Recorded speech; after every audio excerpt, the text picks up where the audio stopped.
Esta es una actividad habitual que tiene cerca de 30 años para nosotros, pero que desde hace un tiempo hemos abierto las puertas del clásico Centro Universitario 1 o Clínica 1, y hoy co-coordinando una actividad fundamental. ¿tá?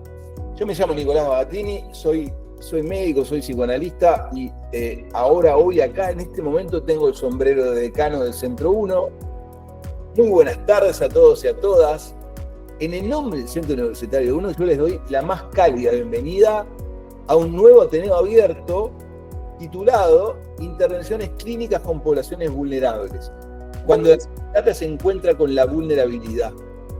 Es una gran alegría para nosotros contar con vuestra presencia en este espacio, que es fundamentalmente de encuentro, de formación, pero de reflexión.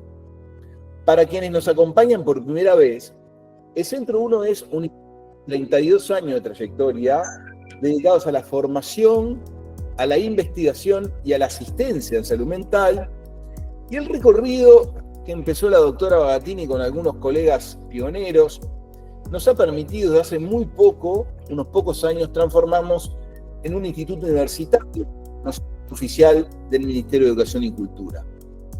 La filosofía está intacta desde el primer día: trabajar por salud mental accesible, ética, de calidad, una psicoterapia que no sea un privilegio reservado a unos pocos, es fundamental para todos. Y de ese compromiso nace nuestro programa de extensión, nuestras líneas de investigación, nuestras propuestas de formación y, por supuesto, dispositivos como este Ateneo de hoy. El tema que hoy nos convoca, la intersección entre psicoterapia y vulnerabilidad, dialoga directamente con el corazón de nuestra misión. Y para guiarnos en la reflexión, tenemos hoy el enorme privilegio de contar con una imprescindible en el área, que es Denise Defey. Denise es psicóloga, egresada de la Universidad de la República, tiene formación de posgrado en psicoterapia focal, psicoanalítica, psicoterapia en servicio de salud, psicología perinatal, salud comunitaria, adjunta del Departamento de Psicología Médica en la Facultad de Medicina durante más de 3 décadas, donde formó generaciones de profesionales y participó en la creación de la diplomatura en psicoterapia de servicio de salud. Actualmente co-coordina el Centro de Intervenciones Psicoanalíticas Focalizadas, CEIFO, quien coorganiza con nosotros esta actividad, desde donde desarrolla formación clínica y supervisión para profesionales que trabajan en contextos comunitarios. Fue consultora para organismos como la OMS, UNICEF, el Programa de Naciones Unidas para el Desarrollo y programas como INAU, CAI, IPC Contigo, MIDES, con quienes compartimos también nosotros líneas de trabajo desde nuestro centro. Yo me encontré con ella de a poquito, tengo unos pocos años, y me encontré en el contexto, primero de la Federación Uruguaya de Psicoterapia, después en el plano más internacional de la Sociedad de Investigación en Psicoterapia, en la que Denise formó parte del comité científico, presidenta del capítulo latinoamericano, antes que me lo tirara así como en un óvol para que yo me ocupara unos años. Fue también invitada por la Sigmund Freud University en Viena como conferencista destacada y representó a Uruguay en diversos congresos globales sobre salud mental materna e intervenciones focalizadas. Una de sus contribuciones más importantes, que no ha parado de repetirnos, era como si hubiera quedado en el olvido, ¿no? Además de la salud mental perinatal, es una publicación que destacamos especialmente, no solamente por el contexto que tiene para el Ateneo de hoy, sino por su fineza técnica, llamada Adecuaciones técnicas de psicoterapia para el trabajo con poblaciones vulnerables. Allí propone una clínica situada, no idealizada, capaz de acoger lo singular, sin perder de vista los llamados determinantes sociales que atraviesan el sufrimiento psíquico. Entonces hoy Denise nos propone un desafío profundo. ¿Qué sucede cuando la psicoterapia, concebida históricamente en marcos intrapsíquicos, muchas veces desvinculado del contexto, se encuentra cara a cara con la vulnerabilidad estructural? ¿Cómo repensamos el encuadre, la técnica, el objetivo terapéutico, el marco teórico mismo, para que la intervención no se vuelva ciega al entorno, o incluso violenta por omisión. Este Ateneo es entonces una invitación a interrogarnos como clínicos, a revisar lo que damos por supuesto, a escuchar desde la experiencia de Denise y de nuestra propia práctica lo que emerge cuando el sufrimiento del otro no se reduce a una categoría diagnóstica, sino que interpela ética y políticamente. Este Ateneo, además, quiero decirles, se realiza en un, como todos nuestros Ateneos abiertos, una iniciativa llamada Uno para Todos. Este es un programa que brinda psicoterapia gratuita durante todo el año a personas y a familias de bajos recursos. La propuesta es simple, pero creemos transformadora. A través de la solidaridad de muchos, logramos garantizar atención psicológica sostenida a quienes más lo necesitan. En 2024, gracias al aporte de donantes individuales y empresas aisladas, logramos iniciar la financiación de, no les quiero mentir, pero ya 4 o 5 tratamientos, el año pasado fue nuestro primer año, y cada una de esas horas permitió el encuentro, la escucha y una posibilidad a gente que no ha tenido de otra manera. Caso aparte, el sistema de salud en este contexto. Así que, para quienes deseen profundizar en los contenidos, además, les recordamos que el Ateneo es la antesala de un curso sobre intervenciones clínicas con poblaciones vulnerables, coorganizado por Centro Uno y Seifo, una formación diseñada para aquellos que necesiten de una profundización específica en el área. Así que sin más preámbulos y con un profundo agradecimiento por su presencia, tengo el honor de darle la palabra a quien nos ha venido a enseñar hoy, con ustedes, Denise Defey. Bueno, muchas gracias. Primera cosa, no he venido a enseñar. He venido a compartir y a escuchar, y lo que voy a compartir con ustedes es lo que he tenido la fortuna increíble de ver en muchas décadas de andar dando vueltas por ahí, esos 30 años que dijo Nicolás en el hospital. No era cualquier hospital, eran las maternidades, que es como donde dicen donde se encuentra un país. Bueno, esa experiencia de vida a uno le permite ver a las personas con las que habitualmente no tendría ningún contacto, o un contacto temeroso, yo qué sé, un ladrón, un sicario, o lejano, un policía, una mujer en situación de trata, un traficante, en la condición en la que somos todos iguales, que es un bebito enfermo, un bebé que muere, una mamá en un CTI.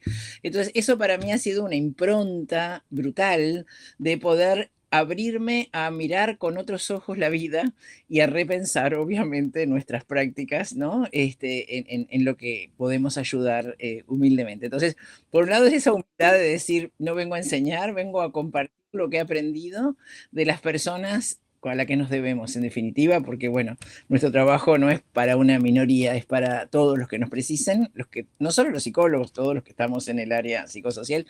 Lo segundo es que me parece que, digamos, el formato de esta actividad refleja ese espíritu solidario, ¿no? Como dijo varias veces Nicolás, no solo hay una relación de afecto, de cariño, que también permea todo lo que hacemos en la Federación Uruguaya de Psicoterapia, sino que también es esta cuestión de colaborar, ¿no? Es decir, bueno, cada uno ha desplegado más un tema, otro tema, y hoy estamos encontrándonos con Nicolás, con Centro Uno, con todo su equipo, ¿no? Que han logrado armar una estructura cada vez más fuerte, que han logrado justamente la validación en el MEC de lo que están haciendo, como en otros compañeros de otras instituciones, y nosotros que estamos Seifo, Ágora en su primer periodo, más lindo nombre Ágora, haciendo, digamos, terminando 35 años de recorrido en el cual empezamos con la psicoterapia, Centro de Intervenciones Psicoanalíticas Focalizadas, con Fiorini, ¿no?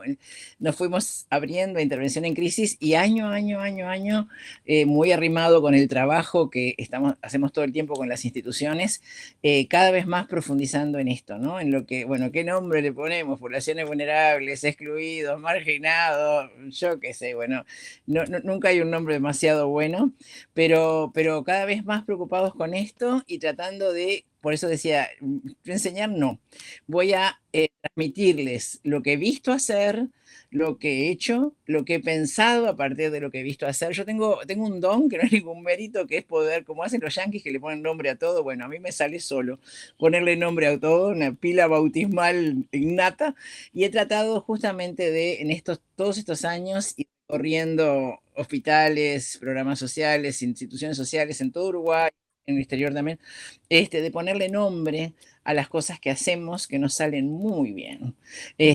Tenemos en Uruguay un pecado, virtud pecado, que es la humildad, y nos cuesta mucho validar lo que hacemos, lucirlo, disfrutarlo, y en realidad todos los expertos internacionales que vienen dicen, bueno, Uruguay es primero en el mundo en intervenciones psicosociales, y en esto estamos ya, yo diría que en esto somos escolares. O sea, estamos caminando en esto específico, ¿no? O sea, no de intervenciones psicosociales, que ya somos adultos, sino en intervenciones, en la revisión de la psicoterapia, reinventar la psicoterapia. Somos escolares, o sea, tenemos unos añitos de caminado, pero los demás son nada, preconcepcionales, ¿no? El jueves tuve una presentación para Estados Unidos sobre todo lo que hacemos en Uruguay y en Latinoamérica en psicoterapia, y bueno, traté que no se me notara que realmente pienso que hacemos muchísimo más y mejor que ellos. O sea, el hemisferio norte se dice desarrollado, en otras cosas puede ser, pero en esto no. En esto desarrollados somos nosotros, y creo que tenemos como mucho para enseñar y para transmitir. Este trabajo que yo me alegro hoy, me regocijo de que seamos tantos, porque ese trabajo que menciona Nicolás, que básicamente es lo que vamos a ver hoy y que se los voy a mandar y les vamos a mandar algún otro trabajo también. Y bueno, y de alguna manera está también acá Ana Charbonnier, que va a estar compartiendo conmigo el curso al que os queremos invitar de tres encuentros después de este Ateneo. Ese trabajo está publicado en Brasil en 2018 y el efecto que produjo fue cero, cero, cero, cero, cero. Está publicado en la revista internacional, nadie lo leyó, nadie lo miró, a nadie le importó. Después hubo otra publicación acá hace poco tiempo, también casi cero.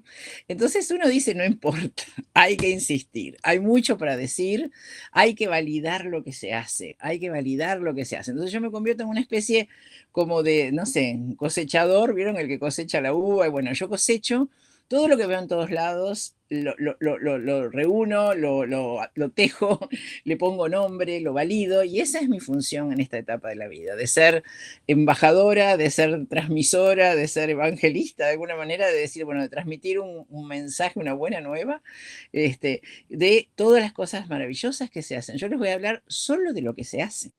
No les voy a proponer cosas que podrían hacerse, les voy a contar lo que se hace y un poco la conceptualización, que ese ha sido mi trabajo en varias de las cosas, en poder transmitirlo.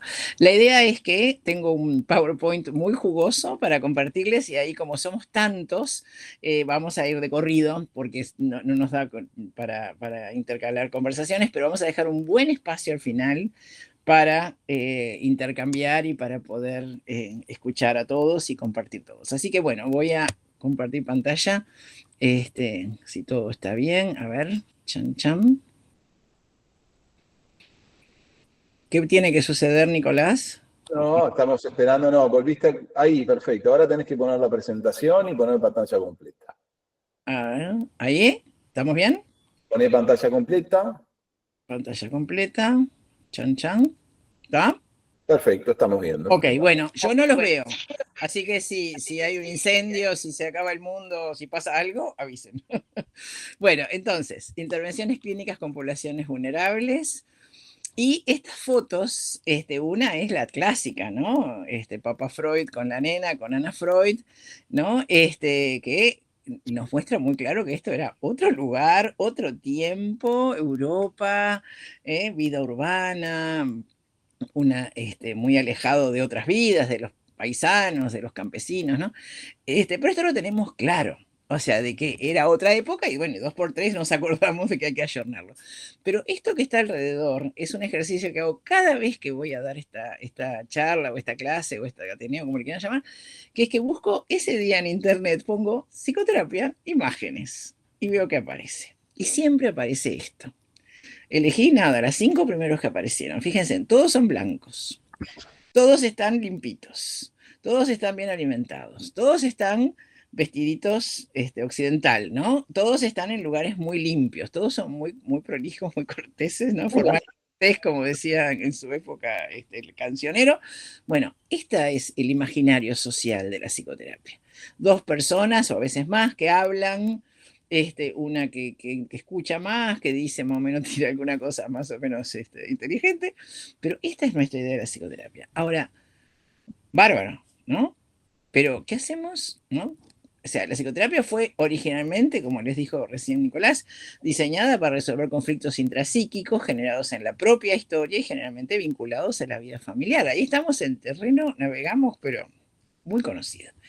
Pero, ¿qué pasa con esto, con esto, con esto, con esto y con esto? ¿No? Entonces voy a volver. Esta señora es de Malawi. Malawi es el país más pobre de África y me tocó ver con mis propios ojos cómo Médicos Sin Fronteras juntaba dinero para comprarles antidepresivos a la población de Malawi, en el cual habían detectado 90% de depresión. Malawi tiene una de las tasas más altas del mundo de muerte materna en el parto y casi 50% de los niños mueren en el primer año. ¿Será antidepresivos lo que precisan? ¿Será un problema psicológico? ¿Será una enfermedad psiquiátrica como la depresión? Esta nena es una foto de Gaza. Y hoy esta nena debe estar mucho peor, porque esta foto tiene como 15 días, ¿no? En su casa bombardeada, intentando sobrevivir. Esta es una situación que lamentablemente hemos venido a descubrir que es muy frecuente, que el embarazo aumenta enormemente la violencia de género y que es una de las causas de que las mujeres no se controlen el embarazo, no porque no les importe el nene, sino justamente para protegerlo y evitar la paliza que viene después de cada control.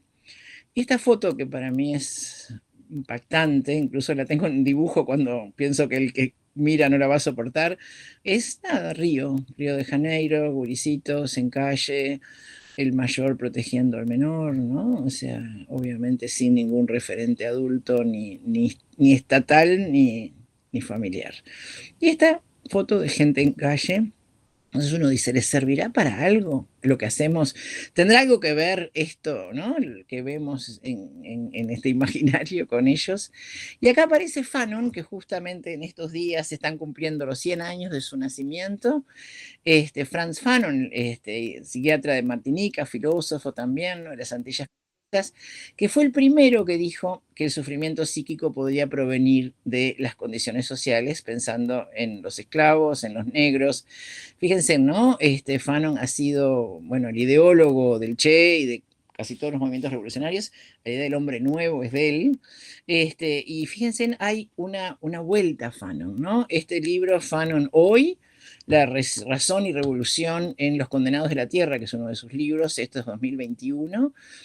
Gastambide es un psicólogo puertorriqueño viviendo en Estados Unidos y que tiene un centro Fanon en Nueva York y publica este libro Decolonizando la técnica psicoanalítica y poniendo a Freud en el diván de Fanon. Este concepto de decolonización atraviesa todo lo que vamos a hablar hoy y es un movimiento cada vez más fuerte en el mundo. De hecho, se está planeando darle este nombre al próximo encuentro latinoamericano de la Sociedad de Investigación en Psicoterapia. Hay mucho pensamiento sobre esto, de cómo hemos naturalizado una cantidad de cosas que en realidad son profundamente coloniales, sobre todo en los países que no pertenecemos al Gran Norte, ¿no? Y esta es una película 2024 que se estrenó el 11 de abril en Fanon, sobre Fanon, ¿no? Hay otros pioneros en esto. Paulo Freire, que mucho hemos escuchado, ¿no? Que empieza a hablar, estamos hablando siempre de 1950, Fanon era 1950, 1950, 60, 70. O sea, hay muchos antes de nosotros, de hoy acá, que dijeron mucho. Paulo Freire, La pedagogía del oprimido, Moffat, un libro seminal, ¿no? Psicoterapia del oprimido de los 80, 90. Castillo Pereira, que no lo conoce nadie, pero que tiene un libro que es una joya, El sufrimiento psíquico del subproletariado. M.S. Serres, también en las Antillas, que introduce el concepto de negritud. No me vengas a decir afroamericano, porque es malo decir que soy negro. No se dice estadounidense europeo, o sea, o blanco no sé qué.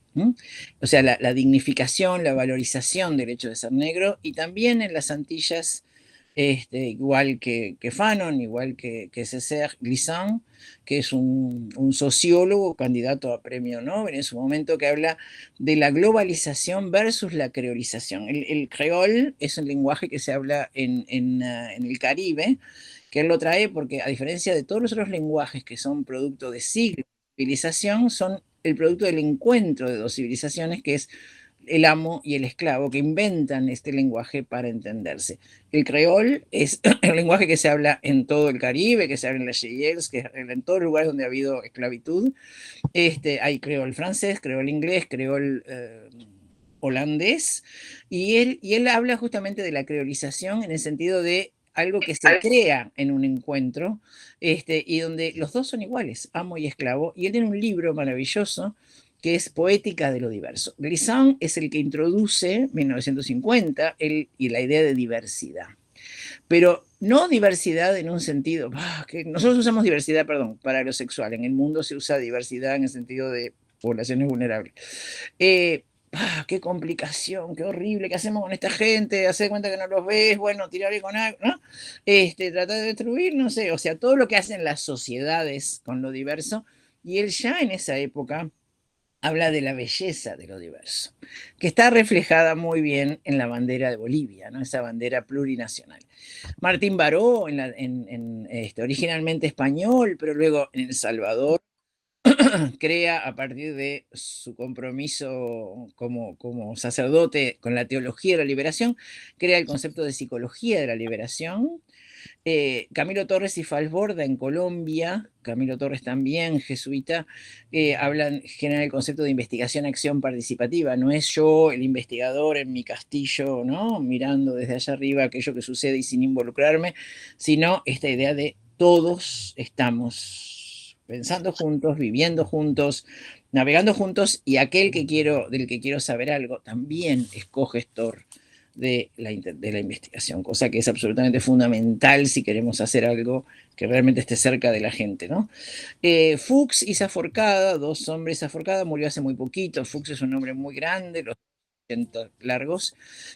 Fueron los primeros que hablaron en Latinoamérica de salud mental comunitaria, con ecos en Uruguay más que valiosos de todo un grupo de trabajo acá, tanto en Facultad de Medicina como en Facultad de Psicología. De hecho, destaco especialmente dos uruguayos porque han sido como los pioneros, Víctor Giorgi, en especial este trabajo que es una joya, que es la construcción de la subjetividad en la exclusión social, y Jorge Ferrando, que tenemos la fortuna que sea asesor en este momento de INAU, una de sus múltiples producciones, un libro sobre los marginados uruguayos. Entonces, hay mucho pensamiento antes, pero lo que no hay tanto es técnica, ¿no? O sea, es como decir, sí, está bien, o sea, ¿no? Despertate, pero no hay técnica, no, hay muy poco, y esto es lo que queremos empezar a introducir, a pensar, a compartir, ¿no? Entonces, a ver, ¿qué damos por obvio? ¿Qué implica la psicoterapia? Como la conocemos, y esto es más allá de las líneas.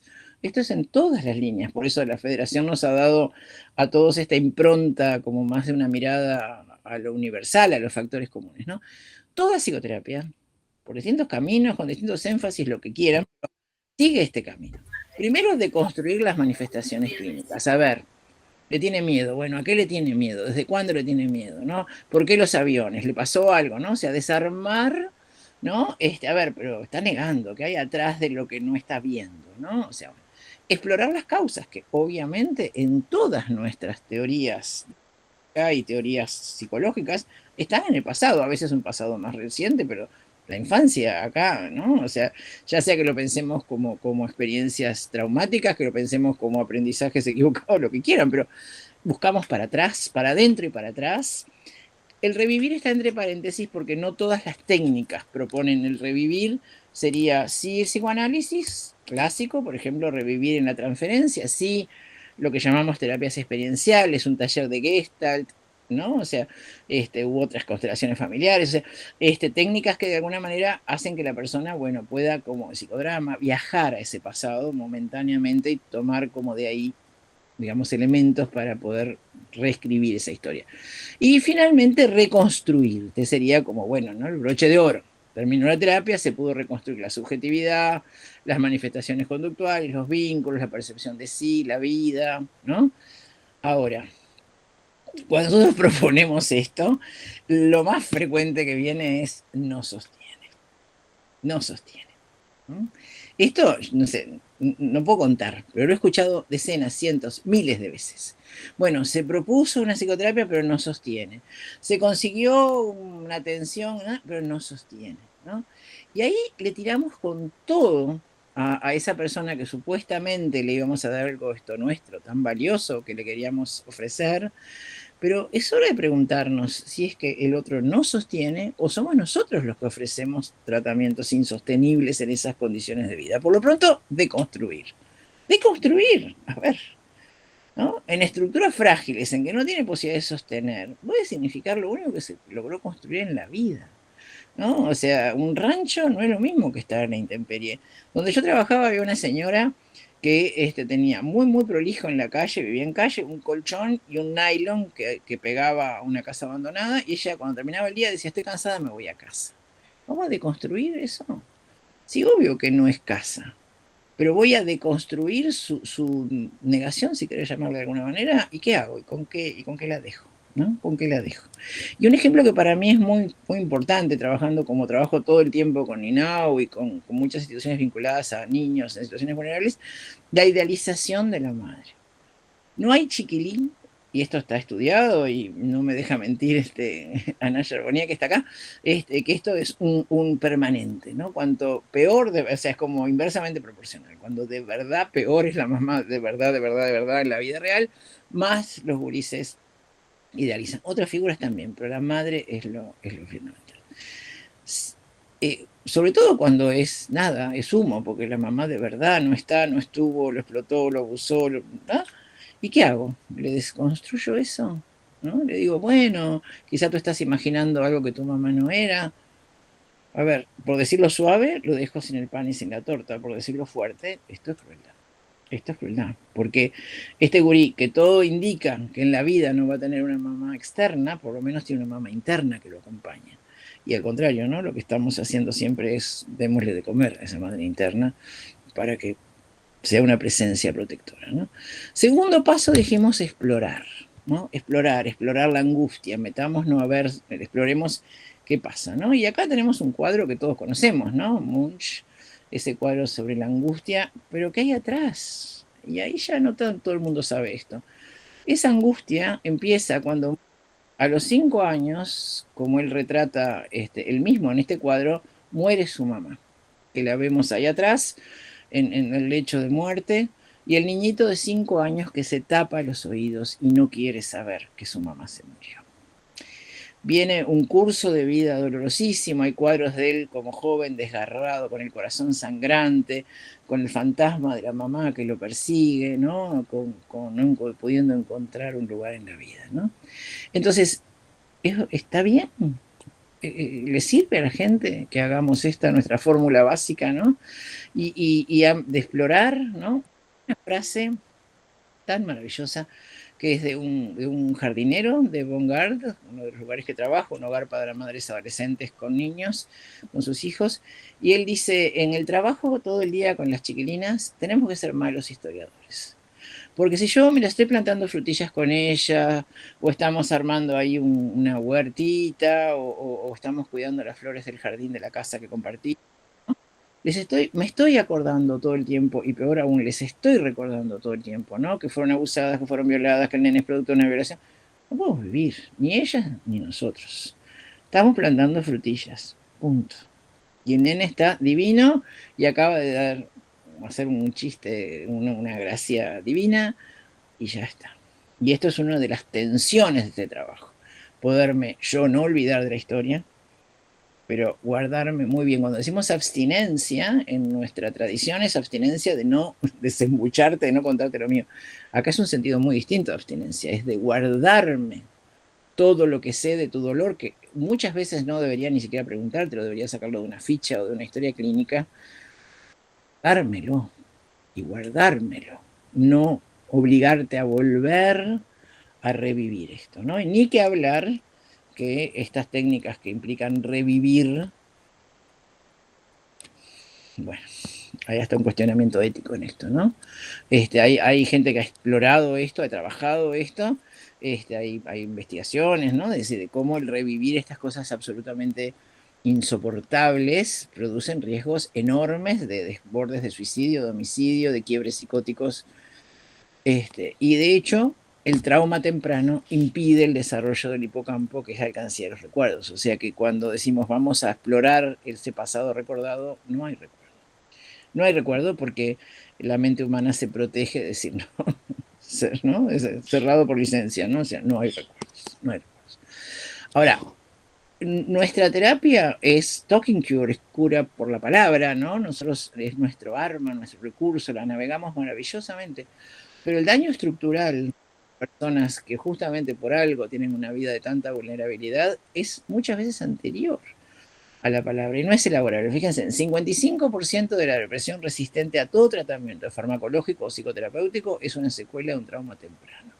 El dolor pélvico crónico, que los psicólogos muchas veces no conocen, pero es totalmente invalidante, te duele la barriga mañana, tarde, noche, no podés nada.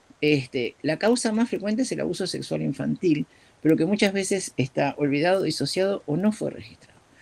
La causa única de las personalidades múltiples está en los traumas severos y persistentes de la primera infancia, en la cual la disociación permitió, te dejo el cuerpo y me voy, ¿no? Te permitió como evadir un sufrimiento absolutamente insoportable, pero eso, mientras estaba en la etapa de la configuración del cerebro, se fue configurando como partes disociadas.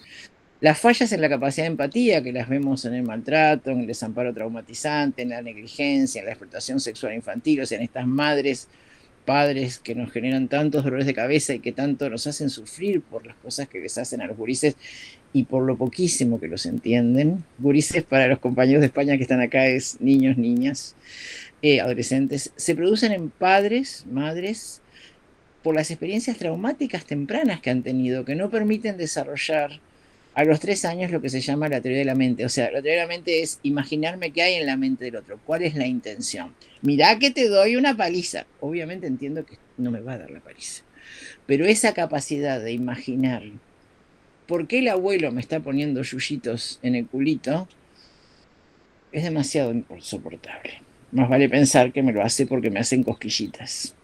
Y así se apaga en el momento evolutivo en que tendría que ocurrir la capacidad de poder viajar a la mente del otro, entender, y ahí tenemos las madres anestesiadas, y ahí tenemos las madres que son capaces de explotar a sus hijos, que son capaces de exponerlos a maltrato extremo sin que se les mueva un pelo. ¿Pero por qué? Porque esto no se desarrolló. Y eso es absolutamente previo a la palabra. A la posibilidad de elaboración, ¿no? Las experiencias reiteradas de pérdida, abandono, vínculos de desprotección conducen a un estilo de apego habitativo que genera la transmisión transgeneracional de abandono y desapego. O sea, cuando te fue tan mal, ¿no? Uno podría decirlo con un nombre de telenovela, ¿no? No querer para no sufrir. Y esta es una que vemos muchísimo. O sea, también se ha llamado fobia afectiva, fobia al apego. O sea, decir, bueno, no, ¿qué me voy a embarcar en un vínculo cuando me he ido tan mal? Voy solo, bien se lame y no me relaciono con nadie. Y por supuesto ahí caen los hijos, ¿no?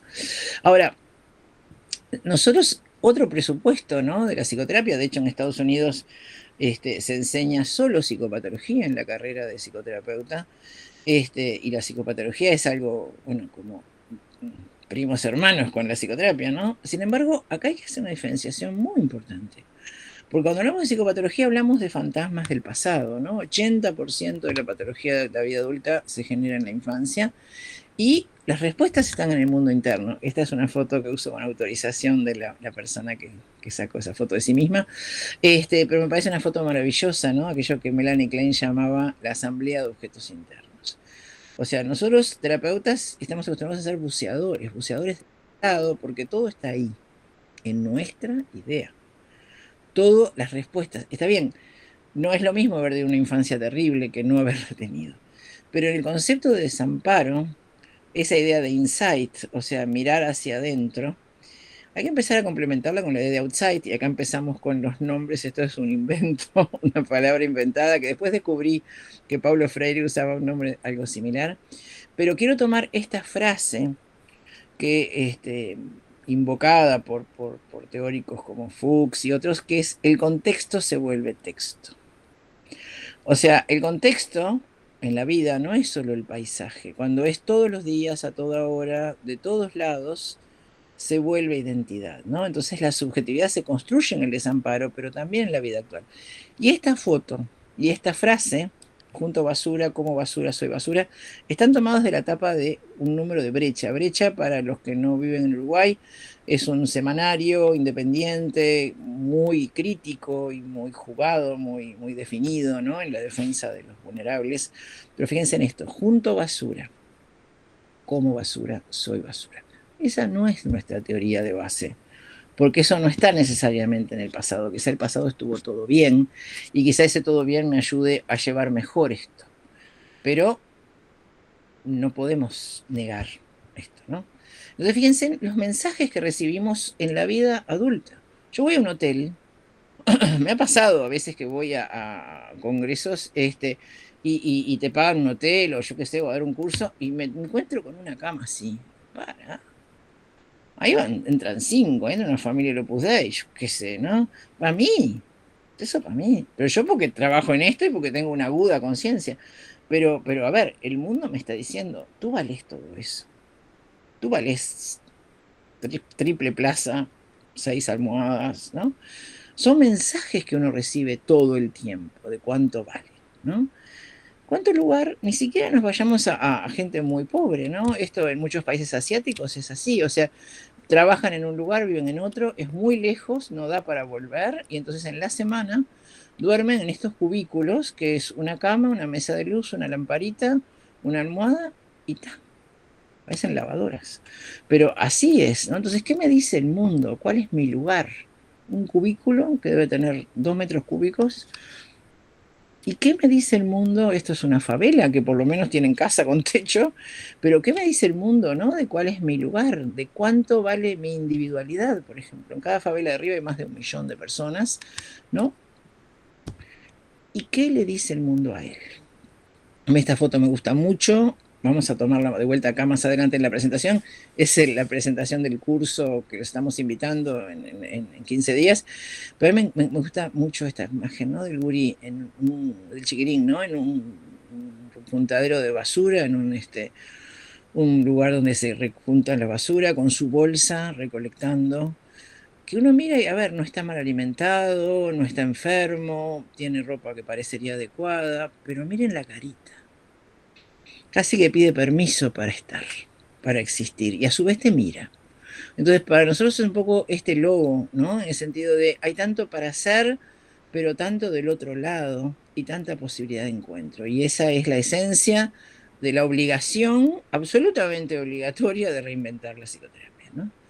Ahora, dijimos investigación, acción participativa, y dijimos somos parte del paisaje. Mirémonos un poquito al espejo. Nosotros, ciudadanos, nosotros terapeutas, ¿dónde estamos parados? Esto para los que no pertenecen al Río de la Plata, Mirta Legrand es una señora muy aseñorada, muy elegante, muy conservadora, por decirlo con suavidad, y ella ahora tiene 98 años, hace muy poquito que dejó de trabajar, pero durante muchos, muchos años tenía Almorzando con Mirta Legrand, que era un momento en que invitaba a gente, bueno, famosa para conversar, yo qué sé. Pero siempre la característica es que la mucama estaba parada a sus espaldas para atender si un invitado precisaba un vaso de agua, precisaba que le retiraran el plato, yo qué sé, ¿no? Ahora, si en ese programa, mirado por muchísima gente, a lo largo de muchísimos años, ¿no? Fíjense en 50 aniversario, dice ahí, ¿no? El camarógrafo le sacaba a Mirta Legrand sin cabeza, a los 2 minutos, obviamente el camarógrafo estaba despedido. Pero miren a la derecha, o sea, me costó un Perú, ¿vale? Para los que vienen de Perú, un Perú encontrar una foto en que se viera a la mucama entera. Todos durante 50 años lo que veían todo el tiempo era esto, la mucama con la cabeza cortada. Y nunca a nadie se le ocurrió decir, oh, ¿no? ¿Qué pasa acá? Porque estamos naturalizando que alguien vale más que otro, que además hay una distancia social, obviamente, ¿no? Pero a nadie se le ocurre cuestionar. Cuando Tabaré Vázquez, nuestro primer presidente socialista, era candidato, fue a almorzar con Mirta Legrand, y por supuesto la mucama no le preguntó nada, ni él le dijo nada más que muchas gracias, y si la mucama hubiera hecho algo, no sé, se infartaba a Mirta Legrand para empezar. Pero de alguna manera es como decir, bueno, unos tienen derecho a la palabra, otros no. Unos tienen derecho a la imagen, otros no. Para ir a nosotros, Esto a la izquierda, para la gente que nos acompaña de otros países, Tata es un supermercado muy común que hay en todos lados, de barrio en este caso. Este es un barrio de Montevideo, clase media, y sucede que entran a robar dos personas, dos muchachos jóvenes. A uno de ellos se tropieza y se le sale un balazo que no era la intención y mata al gerente. Que, bueno, todo indica que era una muy buena persona, con su familia, yo qué sé, esto genera una conmoción nacional, ¿no? Todo el mundo, el ministro sale a decir, el ministro del Interior, vamos a mover cielo y tierra hasta encontrar a los responsables de esto, yo me comprometo como ministro, el país se compromete. Recuerden que no fue intencional, no fue intencional. A los 2 días, al chiquilín de 19 años, que no intencionalmente lo mató, lo matan cruelmente. Cruelmente. ¿Por qué? No sé, ajuste de cuenta, no sé. Pero nadie dijo nada. Nadie dijo nada. Nadie dijo vamos a buscar nada. Nadie dijo qué horrible, pobre chiquilín. Simplemente se informó que lo habían asesinado y la descripción del asesinato. Entonces, estamos naturalizando la inequidad. Una muerte vale más que otra, una vida vale más que otra. Y esta foto de la derecha replica algo que está en Uruguay, pero que seguramente está en muchos otros lugares, que es la propaganda de los delivery, que es alguien con mucho frío, con medias muy abrigaditas, tomando un café calentito frente a una estufa leña, al que se invita a pedir un delivery. A ver, para que se moje el otro, se enfríe el otro, se exponga al otro, ¿no? Los delivery principal, causa de muerte, accidente de tránsito, y no nos parece mal. No nos parece mal. Ni que hablar de los all inclusive, ¿no? El all inclusive es comer hasta reventar y afuera la pobreza extrema en todos lados, sobre todo en los países más pobres, y la comida cuando termina la hora va a destrucción, no la comen los mismos empleados desnutridos. O sea, pero todo esto no nos parece mal. Lo que quiero decir es que mirémonos al espejo y esta ya es una propuesta muy importante, que es que así como le pedimos a un futuro terapeuta que haga su propia terapia y que revise sus propios elementos en juego personales, si uno va a trabajar con gente con vidas muy distintas, esto tiene que acompañarse con una revisión de sus paradigmas. Paradigmas es desde donde estoy parado. Si pienso que ser madre de adolescencia es lo peor que te podría pasar, no vayas a trabajar con madres adolescentes. No vayas. No vayas porque no estás pudiendo entender esta exploración, ¿no? Muchas veces una de las cosas que se dice es, por ejemplo, la inclusión, o bueno, o invitarlo al otro, ¿no? A que vaya, a que estudie, a que haga cosas que hacemos nosotros, ¿no? O sea, y el argumento es, no, que conozca otras formas de vivir. Y yo me pongo muy mala en esos casos y digo, bueno, muy bien. ¿Y tú estarías dispuesto a vivir un poco en calle y conocer otra forma de vivir? Cuando decimos inclusión, inclusión, ¿qué quiere decir? La fiesta está acá. Qué bueno que soy, que te invito. Pero, o sea, acá si no hay una reflexión ética profunda y una mirada hipercuestionadora, mejor hecha en conjunto, en colectivo, mejor no vamos. Ahora volvemos a esto. Hoy les hablé de Glissant y este hombre habla de algo muy importante, que es la pulsión mimética, que es el hecho de que sea como yo, que sea como yo, ¿no? Acá, esta les quiero compartir, ahora vuelvo al otro. El primer día, la primera hora que iba a dar una clase sobre esto, hace muchos años por suerte, le pregunté al grupo de psicólogos, bueno, si ustedes fueran a hacer un trabajo de esto, ¿qué buscarían? ¿Cuál sería el objetivo? Y la primera persona que me dijo algo fue una muchacha muy rubia y muy maquillada, que decía, y yo trataría que sean como yo, porque yo tengo todo y ellos no tienen nada. Chao. Bueno, entonces ahí fue un comentario, no pasó nada, pero esto tiene efectos. Tuve la oportunidad, me invitaron a visitar un centro diurno para niños agresivos en Suiza, en un lugar así súper divino y de postal como es todo en Suiza, lejos de la ciudad, yo qué sé, que bueno, era, a ver, lo que yo ahora ya no lo pienso, pero que en aquella época me pareció maravilloso, que era que tenían paredes blandas, una piscina olímpica para que las fieras se calmaran un poco, $4.000 por nene por mes, ¿no? O dice, qué bien, qué desarrollados. Hoy no lo pienso, pero digo lo que pensé yo en aquel momento. Me invitaron al desayuno de trabajo del equipo y mientras estaban desayunando, y yo, nada, escuchando, aprendiendo un poco de lo que hacían, aprendiendo, bueno, escuchando, viene el ómnibus que trae a los nenes de la ciudad y se baja un gordito como este de la foto, negrito, gordito, 3 años, entra corriendo y le pone la pata encima a la falda de la terapeuta y le dice, championes nuevos, championes para los argentinos y zapatillas, no sé para los demás países. Bueno, zapatos nuevos. Nosotros, yo cada vez que lo cuento, ahora no lo estoy viendo, pero cada vez que lo cuento todo el mundo sonríe. Qué divino el Bulicito, el nene, qué divino vínculo, qué buena alianza, ¿no? Qué Una maravilla. fruta. ¿Eh? ¿Qué, Nicolás? Bueno, alguien dijo algo. Bueno, y entonces, yo me quedé helada, porque la terapeuta dijo, sí, sí, sí. Miró para abajo con un sentimiento de culpa infinito, los demás la miraron para matarla, y ella dijo, tengo que reconocer que el tratamiento de este nene no está funcionando bien. ¿Qué era el tratamiento? La domesticación, convertir a un nene vital, africano, lleno de vida, de música, de luminosidad, de motricidad, en un aburrido suizo, ¿no? Que domesticado, ¿no? O sea, que no grita, que no se expresa, que no se pasa de raya, ¿no? Fíjense, ¿no? Es adulto versus niño, blanco versus negro, Europa versus África. Y vos pensás, y además los $4.000, seguramente la familia les iba a usar mucho mejor que esto. Entonces, ¡wow! Esto de la pulsión mimética es muy intenso, ¿no? Es decir, hasta qué punto lo que estoy haciendo no es un acto de terrorismo ideológico, una manera de querer llevar al otro a mi mundo, con lo cual me quedo tranquila de que mi mundo está bien y el del otro no. Libertad y autonomía, nosotros somos hijos de la Revolución Francesa, ¿no? Libertad, igualdad, fraternidad. La igualdad y la fraternidad nos juntan hoy acá, pero la idea de libertad, todos los programas en Uruguay, por lo menos, autonomía, autonomía, autonomía, ¿no? Todo, el egreso de los regímenes de protección 24 horas a 18 años, autonomía, autonomía, nada, los pobres chiquilines quedan perdidos en el limbo. Ayer se presentó una investigación sobre esto que se llamaba Acróbatas sin red, ¿no? Entonces nosotros pensamos en la psicoterapia para nosotros como un espacio de libertad, puedo decir lo que quiero, puedo desarrollarme, puedo desplegarme, puedo ser lo que quizás nunca animé a hacer, puedo decir, bueno, pero volvamos a este chiquilín.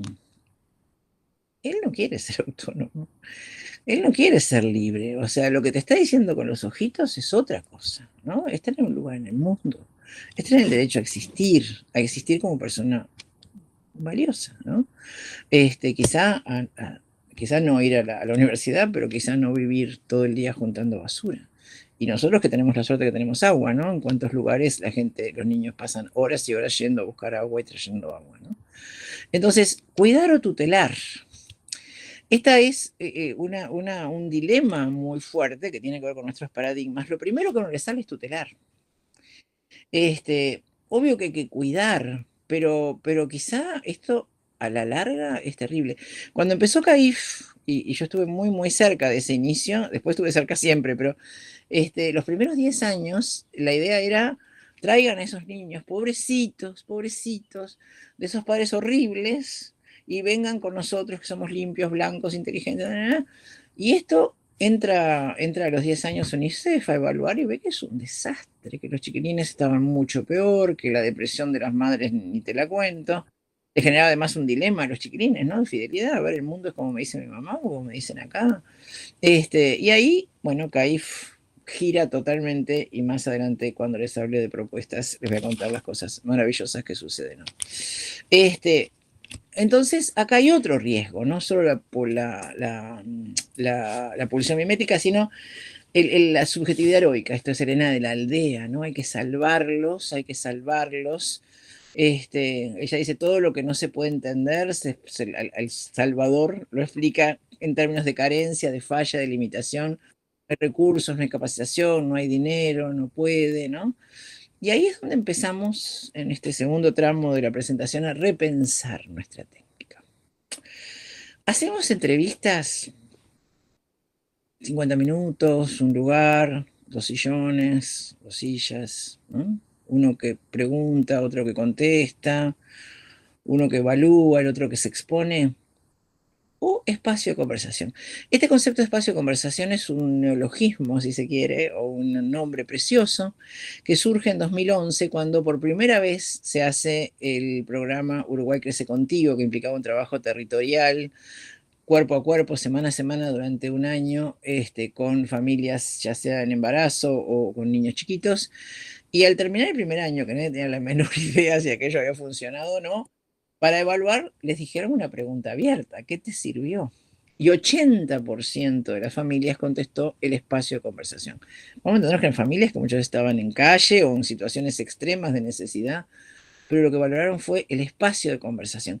El espacio de conversación es un concepto maravilloso porque es justamente, hablamos cuando pinte, donde pinte, lo que pinte, lo que aguantes, lo que yo aguante, el tiempo que aguantes y el tiempo que yo aguante. Es un concepto mucho más dinámico, mucho más abierto, mucho más libre de la esencia de la entrevista, que es el encuentro de dos personas, y mucho más horizontal.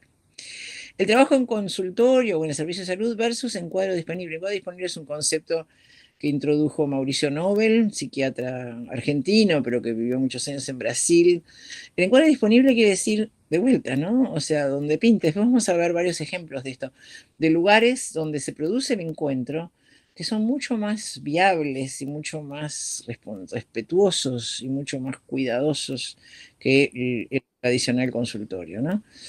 Este concepto, si se van con esto, solo con esto yo ya me quedo contenta, que es la idea de proceso, entrevistas diagnósticas, pensamos, contrato, proceso, meses, años, versus consultas terapéuticas. Consulta terapéutica es un concepto que introduce primero Winnicott y que después desarrollan en Ginebra, la escuela que ha tenido mucho contacto con Uruguay, de Kramer y Palacio Espasa, que es encuentros únicos en el que se conjuga lo diagnóstico y la intervención, que pueden ser una, dos, 10, 1000, pero cada una vale en sí mismo y cada una la persona se va con algo. Y esto es esencial, porque en estas vidas transitorias, donde hoy vivo en lo de mi prima, mañana en lo de mi hermana, pasado en calle y traspasado en cárcel, hay que estar en el momento en que estás y no podés de ninguna manera quedarte con lo que el otro tiene la generosidad de compartirte. Se tiene que ir con algo.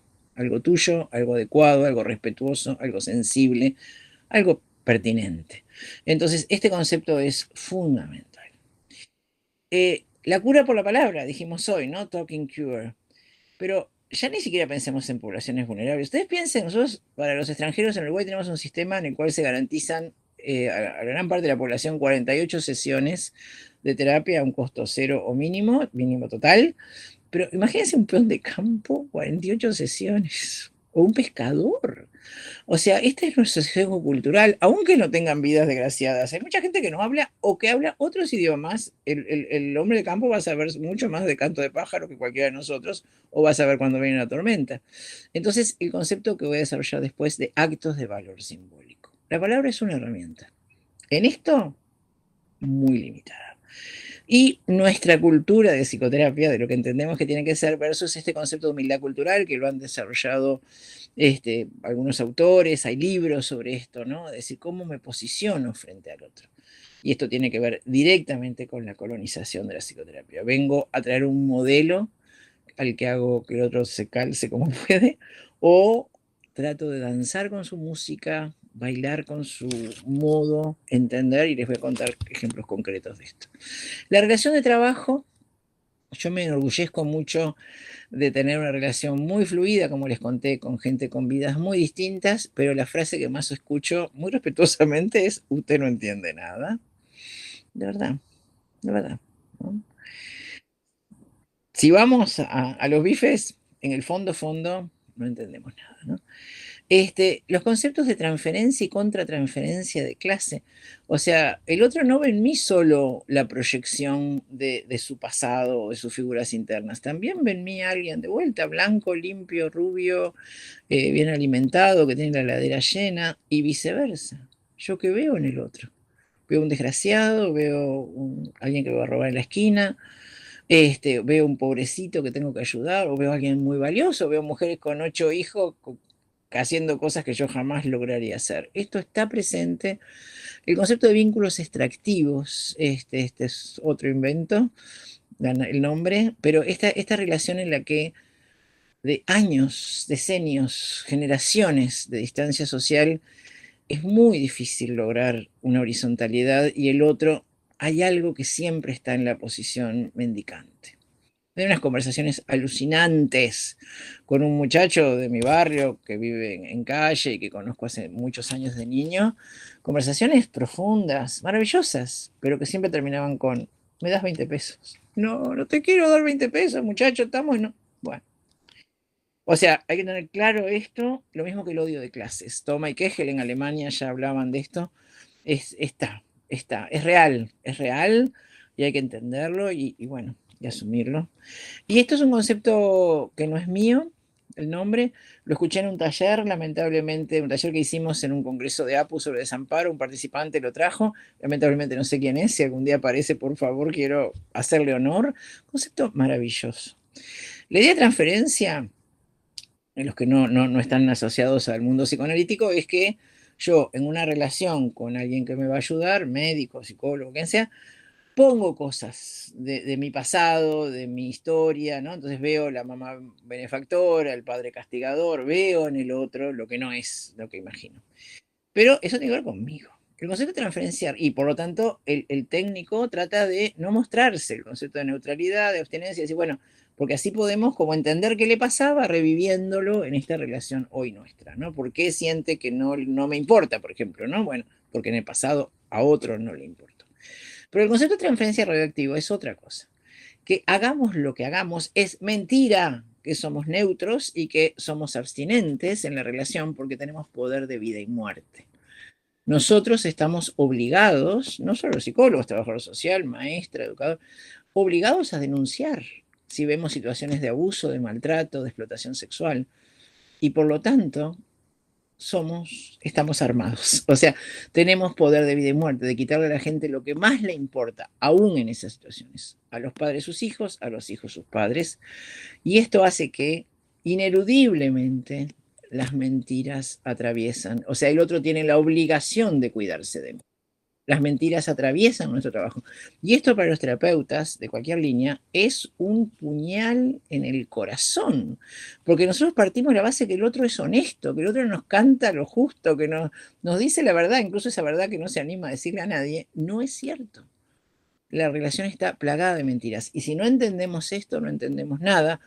Y también si no lo sabemos manejar, no confrontando, entendiendo qué está atrás, ¿no? ¿Qué hay atrás? ¿Qué hay atrás?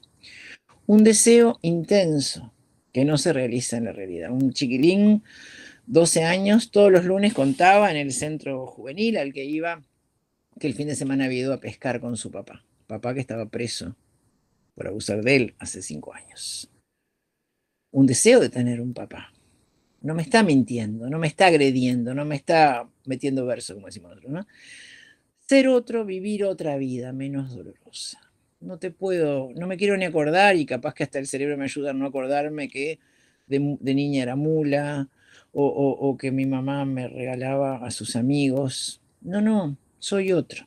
La hermana de la coneja es una canción en Uruguay de Jaime Ross que habla de esto, ¿no? De cómo una señora de tal que anda en un auto caro fue una mujer muy humilde que fue abusada prácticamente y que se tuvo que hacer un aborto del cual no se quiere acordar.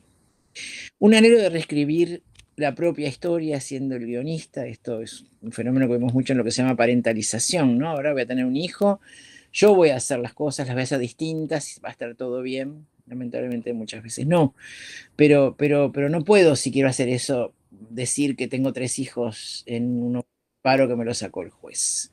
Empecemos de nuevo, no sucedió. La vergüenza no está en ningún manual de psicología, en ningún manual de psicopatología, y es el motor de la mayor parte de las cosas de las personas que se sienten por fuera, desclasados, excluidos. La gente, una de las razones por las que no va a terapia es porque no tiene dientes y no quiere que se vean los dientes. Uruguay es maravilloso en un millón de cosas, pero en eso es un desastre, con muchos cuestionamientos hacia los odontólogos. La gente se ríe, pero como está deprimida, no se ríe para que no se note que no tiene dientes, ¿no? Un muchacho que quisimos ofrecerle, como contaba hoy Nicolás, un servicio de terapia gratuita, no fue, nos mintió, nos dijo que tenía cáncer y después conversando dijo, ¿sabe qué pasa? Ustedes atendían en un lugar, en una zona cara, por más que fuera gratis. Yo no podía ir con este olor y sin dientes a donde ustedes atendían. Tendríamos que habernos encontrado acá en la plaza, la psicóloga y yo. Ustedes no se dieron cuenta y yo tampoco. Y ahí es el otro categoría que es agradecimiento. Yo digo, pero ¿por qué nos dijiste que tenías cáncer? Ay, pero ¿cómo no les voy a decir algo muy importante? Ustedes hicieron todo por mí. La mentira tenía que ser del tamaño de lo agradecido que estoy. Y el deseo de cuidarse y cuidarnos. Todos los países, Uruguay, lamentablemente, cada día más, el narcotráfico y el crimen organizado empiezan a permear la vida y los nenitos en el jardín de infantes ponen piedritas en una bolsita o son delivery, ¿no? O sea, son delivery de droga o bueno, o las mujeres con distintos problemas de consumo están muchas veces vinculadas al microtráfico y te mienten donde viven, te mienten el teléfono, pero se están cuidando y muchas veces una conducta de apego, porque lo peor que le podría pasar a sus hijos es que ellas vayan presas y te están cuidando para que no sepas cosas que no es bueno que sepas. Entonces hay que respetar la mentira, hay que entenderla, no hay que confrontarla. No es una agresión, es una estrategia de supervivencia y respetemos la vergüenza, pasemos por arriba. En el primer caso, el chiquilín que el papá estaba preso, lo que se hizo es no decir nada, no cuestionar, y él tenía una educadora referente, lo cambiaron por un educador referente, que además era un hombre como de unos 40 años, y no precisó mentir más. ¿No? Busquemos, tomemos eso de la psicoterapia, que hay atrás de lo que se ve. El encuadre y la técnica. Bueno, ya Blecher, 1950, decía, sigue siendo el principal teórico del encuadre, que los aspectos más primitivos de la relación están expresados y depositados en el encuadre, no en el discurso. Yo tenía una compañera cuando trabajaba en el hospital, que ella un día me dijo, bueno, vamos a reunirnos para hacer un trabajo, yo qué sé, y dice, vengan a mi consultorio. Yo soy de clase media, austera, sencilla, pero clase media, no soy pobre. No les puedo decir lo mal que pasé en ese consultorio, que era todo blanco, toda una alfombra peluda, con sillones blancos, tenía pánico de ensuciar, de embarrar. Bueno, o sea, acá, ¿cómo nos vestimos esto? ¿Dónde nos encontramos? ¿No?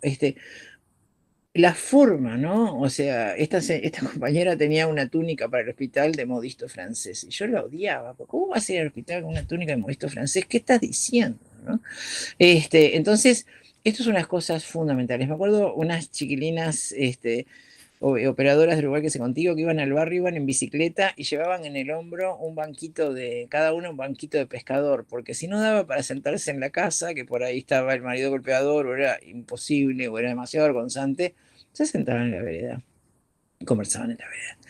El concepto de encuadre disponible que les mencioné hoy, junto con el de concepto de encuadre interno de Grinson. Estamos en el parque, estamos en el banquito de pescador, pero está claro que no estamos ni paseando, ¿no? O sea, qué lugar ocupa cada uno. Danzar con el ritmo del otro, ir a su mundo, grupo usted, le voy a hablar de esto al final. La territorialidad, voy donde estás. Los grupos T, después les voy a contar bien, son grupos para personas con problemas de consumo. Y en Uruguay, una de las cosas muy maravillosas que tiene Uruguay sobre lo que se hace en maternidad, primero del mundo, sin duda, en todo, todas estas cosas que se hacen. De hecho, tengo una presentación en un congreso internacional solo sobre esto y doy una clase en la UBA de 4 horas solo sobre lo que se hace en Uruguay. Y es los grupos T, los grupos para madres embarazadas y madres con problema de consumo en la maternidad. En la maternidad.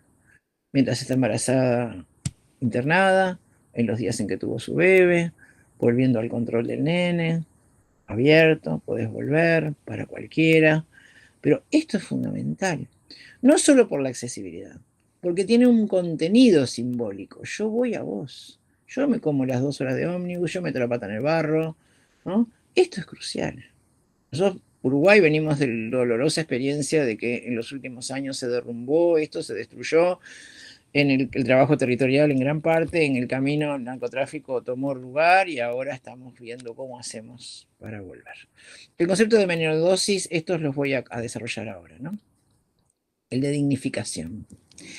Esto es una experiencia maravillosa de biblioterapia. La biblioterapia es una técnica reconocida en el mundo que en Uruguay Cristina de Berti es la persona que más la ha desarrollado, que se hizo muchos años mientras ella trabajaba allí en el Portal Amarillo.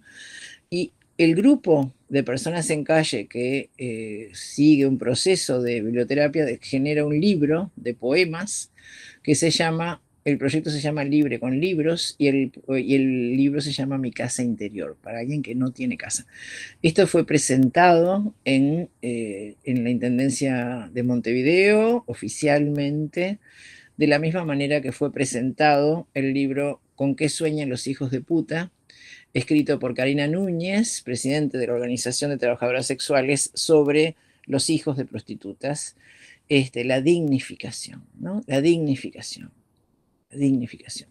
No solo no es necesario ocultarse, tenés algo muy valioso para mostrar y compartir, ¿no? La intermediación del encuentro. Josefina Mora, en uno de los materiales que les vamos a mandar, habla mucho de esto, siguiendo ideas de una autora francesa, habla de los mediadores, que no me acuerdo cómo se llama la autora, y les quiero contar este ejemplo. Uno de los millones de lugares donde trabajo o he trabajado es el Farol, una ONG en convenio con INAO, con el Instituto Niño y Adolescente de Uruguay, que ellos tienen un programa de calle, y trabajan en calle con menores de 18, muchos de ellos con problemas de consumo y bueno, tirados de la familia, de la vida.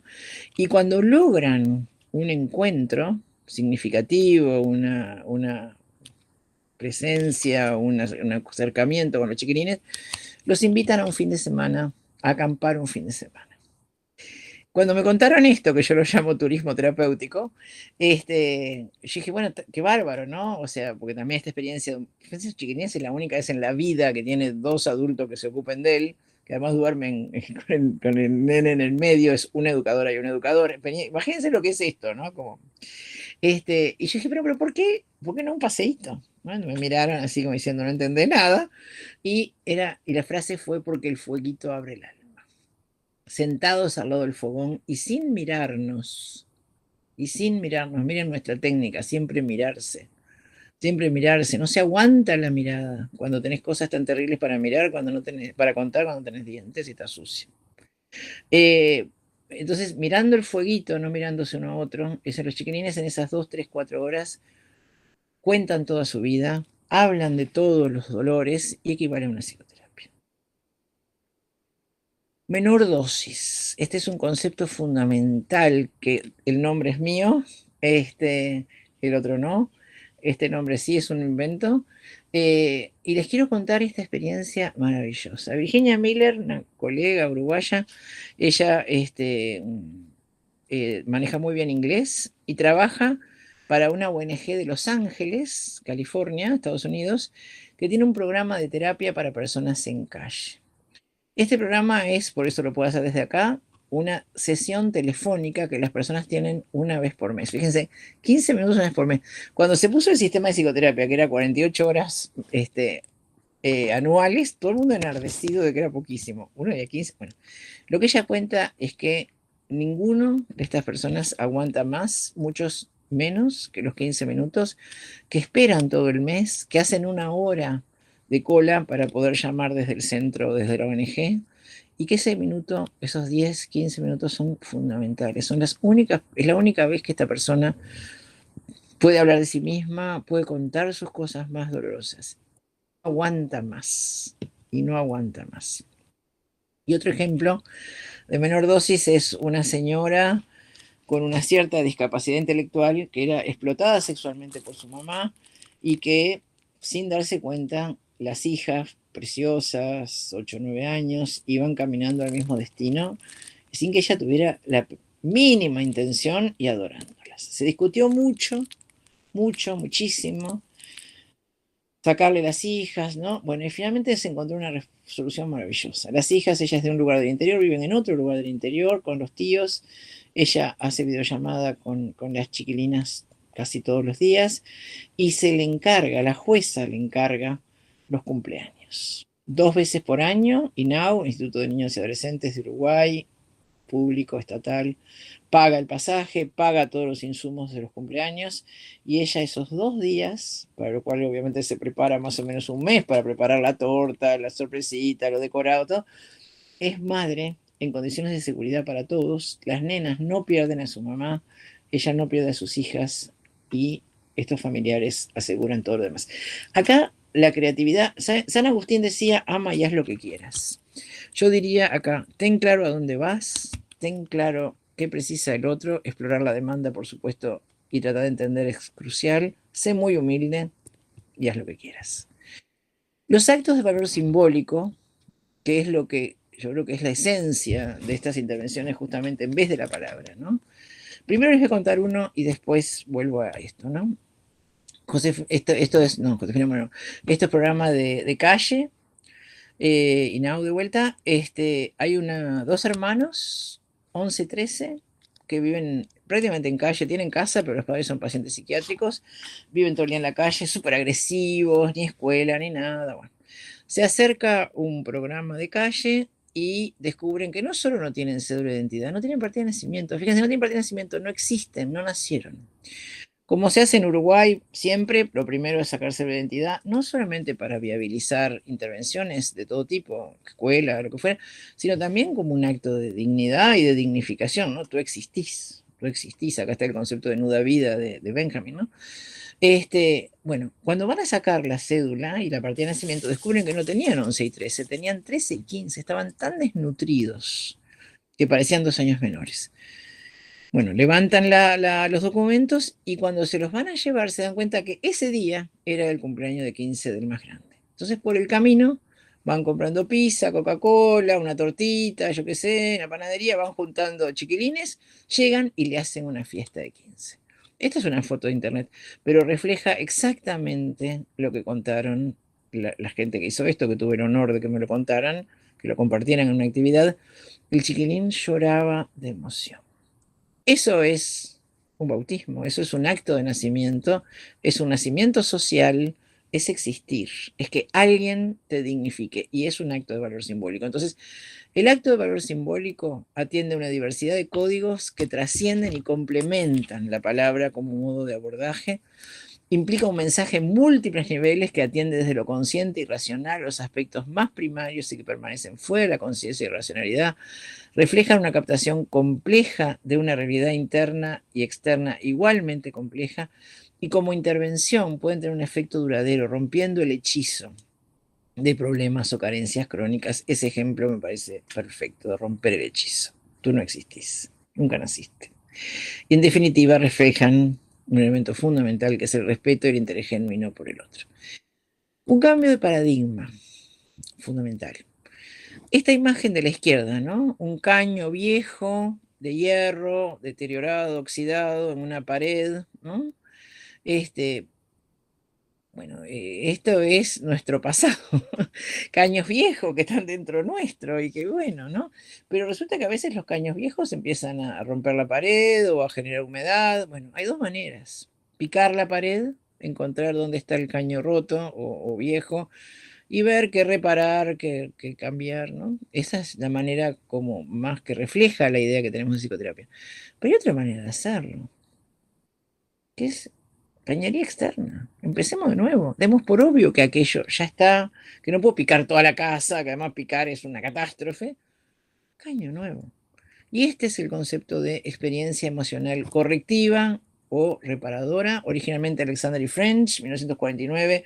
Grunberg, nunca me salió muy bien, bueno, Grunberg o algo parecido, experiencia reparadora, un poquito después, que es hoy en día Marvin Goldfield, que es la persona más importante en el mundo en la integración de las psicoterapias. Él dice, este es el elemento común de todas las psicoterapias: invitar al otro a ver el mundo, a verse a sí mismo bajo una nueva luz, más luminosa, valorizadora y esperanzadora. Y en esto les quiero compartir, hay mucha gente que está acá, que en lo que vi cuando iban entrando participa, incluso es protagonista de experiencias oportunas, pero muchos que no, y muchos de otros países o de otras profesiones. Experiencias oportunas es un programa dentro de CAIF, que son Centros para la Familia y la Infancia, pero esto es algo que justamente en el 2010, después de UNICEF ver el desastre, introducir esto me parece absolutamente maravilloso. O sea, ¿qué hacía CAIF antes? Pedir, reclamar, culpabilizar, tenés que traerlo limpio, tenés que enseñarlo, tenés que llevar al pediatra, tenés que darle comer, tenés que darle proteína. Pero acá está un concepto que hemos creado y que es muy importante, que es el de paradigma de privación. A ver, esta señora no le da al nene, no porque no quiere, porque no tiene. No es que no lo convida, no tiene. Nunca la quisieron, nunca le dieron un beso, nunca le enseñaron, nunca pudo jugar, porque estaba cuidando hermanito desde que era muy pequeña. ¿Qué le pedís lo que no te puede dar? ¿Qué le hace sentir mal de lo que no tiene? Entonces, el concepto es, en vez de exigir, demos. Es la diferencia entre terapias deconstructivas, que son las que conocemos, a terapias constructivas. Construyamos lo que no hay. Y acá tenemos esta sala de psicomotricidad, que originalmente pensaba para los niños, pero la invitación a los padres a venir y jugar. Venir y jugar. A generar día tras día, año tras año. Estos son 2 años, experiencia semanal de vuelta. Puede ser una vez, todo bien. Este, construir dentro de ellos el placer de lo lúdico, el placer de un rato no tener responsabilidades en un lugar limpio, luminoso, lo que no tuvieron. Esto está estudiado de entrada y salida y tiene efectos estructurales y los niños a la salida de esta experiencia de 2 años no tienen los efectos de vivir en familias con problemas crónicos de vulnerabilidad. Primer momento esto, 1 hora, luego se comparte acá una merienda, ¿no? El espacio de conversación. No son clases, no son talleres, se co-crea el espacio. Técnicos, niños y padres comparten el mismo pan, la comida casera. Todos queremos una leche calentita un día de frío.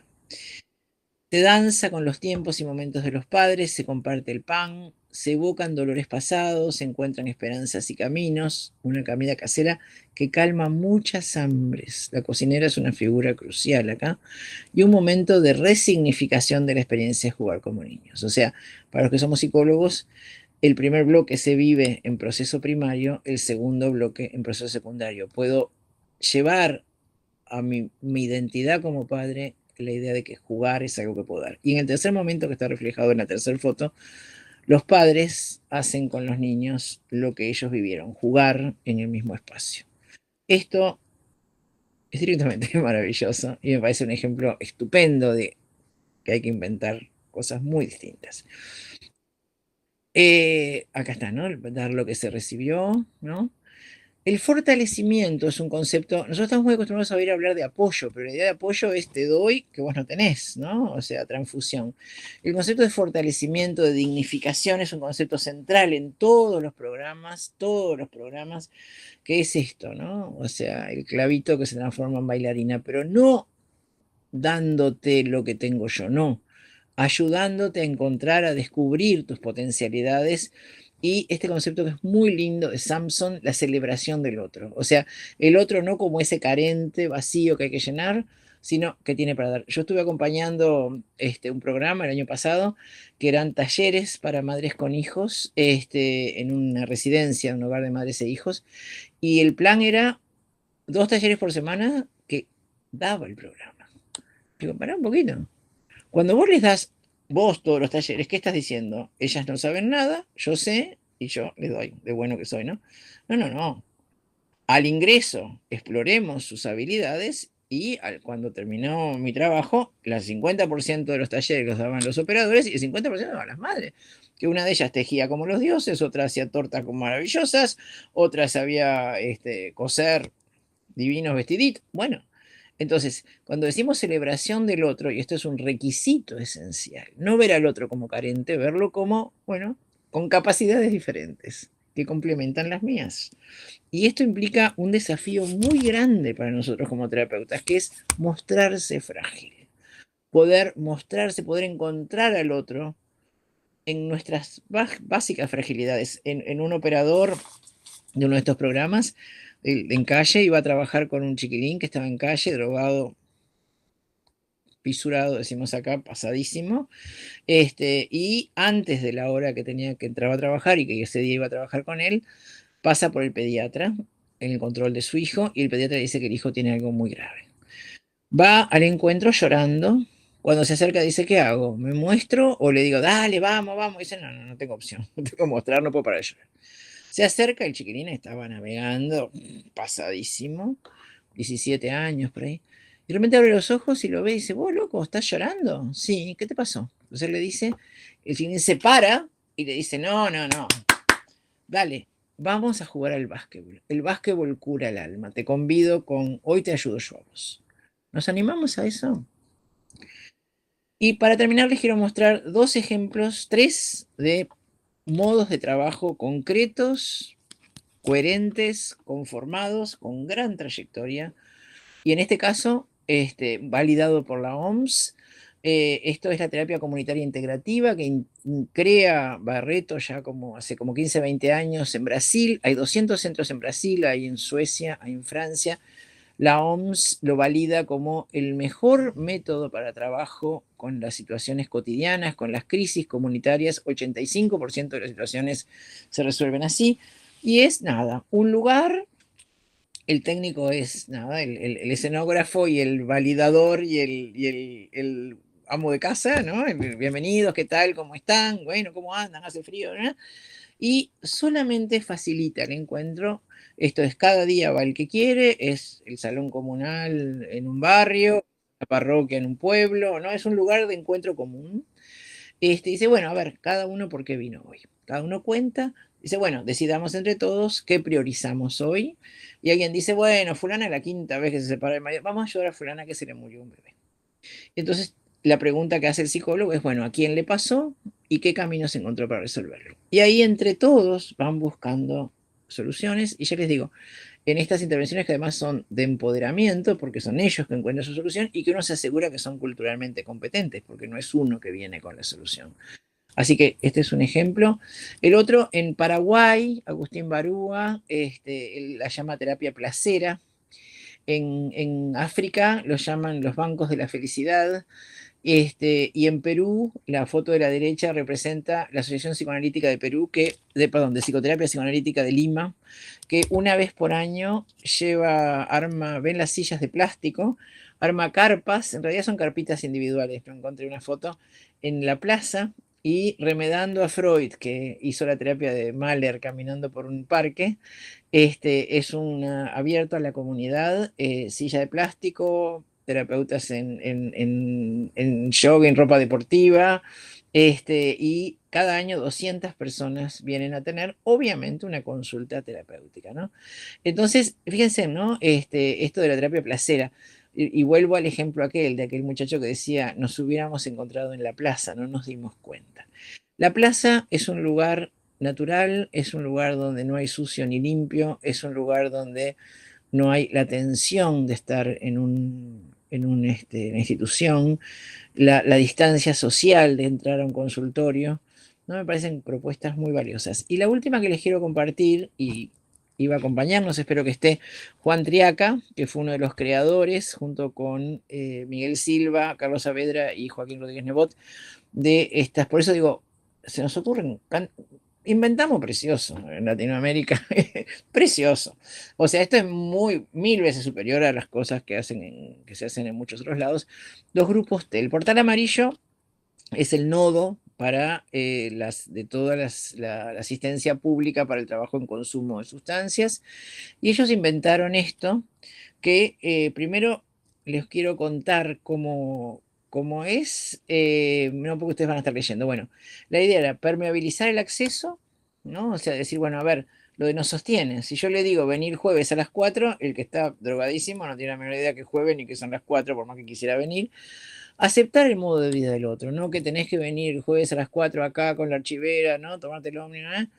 Un modelo secuencial que me parece interesantísimo, y ahora esto sí se los voy a explicar ahora después, que no es, bueno, esto es terapia conductivo-conductual, esto es psicoanálisis, esto es Gelda. No, esto es una secuencia en que la terapia va mutando a medida que se van abriendo con puertas de permeabilidad. Un equilibrio justo entre intervenir, no intervenir, intervenciones específicas, inespecíficas. Ahora tenemos en Uruguay los centros psicosociales, que me parece un invento maravilloso, que son lugares que están abiertos de 8 a 20, que ofrecen todo tipo de talleres, terapias, pero donde los chiquilines hasta los 24 años, 18, 24, que está pensado para prevención de suicidio, pero no solamente tienen dónde ir, dónde estar, en vez de estar en calle, en vez de buscar la pertenencia en grupos delictivos, en vez de estar en situaciones familiares insoportables, y es una intervención inespecífica, junto con su hora de terapia, una intervención específica, y acá hay un equilibrio entre estas cosas. Respetar la opacidad y el timing de la intervención, esto ahora se los voy a explicar mejor, en el sentido de que esta secuencialidad implica no mostrarse, respetar el no mostrarse y esperar a estar en su momento para poderse mostrar, y esto se los voy a explicar ahora, el discurso libre. Las T es así. En un principio se ofrecen grupos terapéuticos, que son talleres, en realidad no es exactamente un grupo terapéutico, a distintos días, distintas horas, y la gente puede ir cuando quiera. Puede ir hoy el lunes, la semana que viene no ir, la otra el martes, y así. Y los técnicos, los psicólogos, ¿no? Los técnicos, fundamentalmente, como en la terapia de Barreto, están, ¿no? Generan el espacio, facilitan el espacio, ¿no? Pero el discurso es libre, o sea, se habla de lo que quieran la gente y hablan todo el tiempo de la droga. Llegó, no llegó, vino, no vino, está buena, no está buena, ¿no? Y nadie pregunta nada. Una de las cosas es el tema este de las preguntas. Me acuerdo de una persona que decía, ¿cómo preguntan los psicólogos? ¿Cómo preguntan los psicólogos? No hay preguntas, o sea, es danzar, acompañar con lo que el otro puede hablar, ¿no? Esto implica una transición, ¿no? Porque de alguna manera de a poco empieza a venir, empieza a venir, empieza a venir, y cuando el operador ve que empieza a venir, dice, ¿por qué no te acercás y venís, ¿no? En vez de con uno, con otro, ¿no? De repente te puedes sentir más cómodo que siempre que estén las mismas personas, que podamos conversar más en privado, ¿no? Y ahí se integra a la instancia, la T de terapéutico.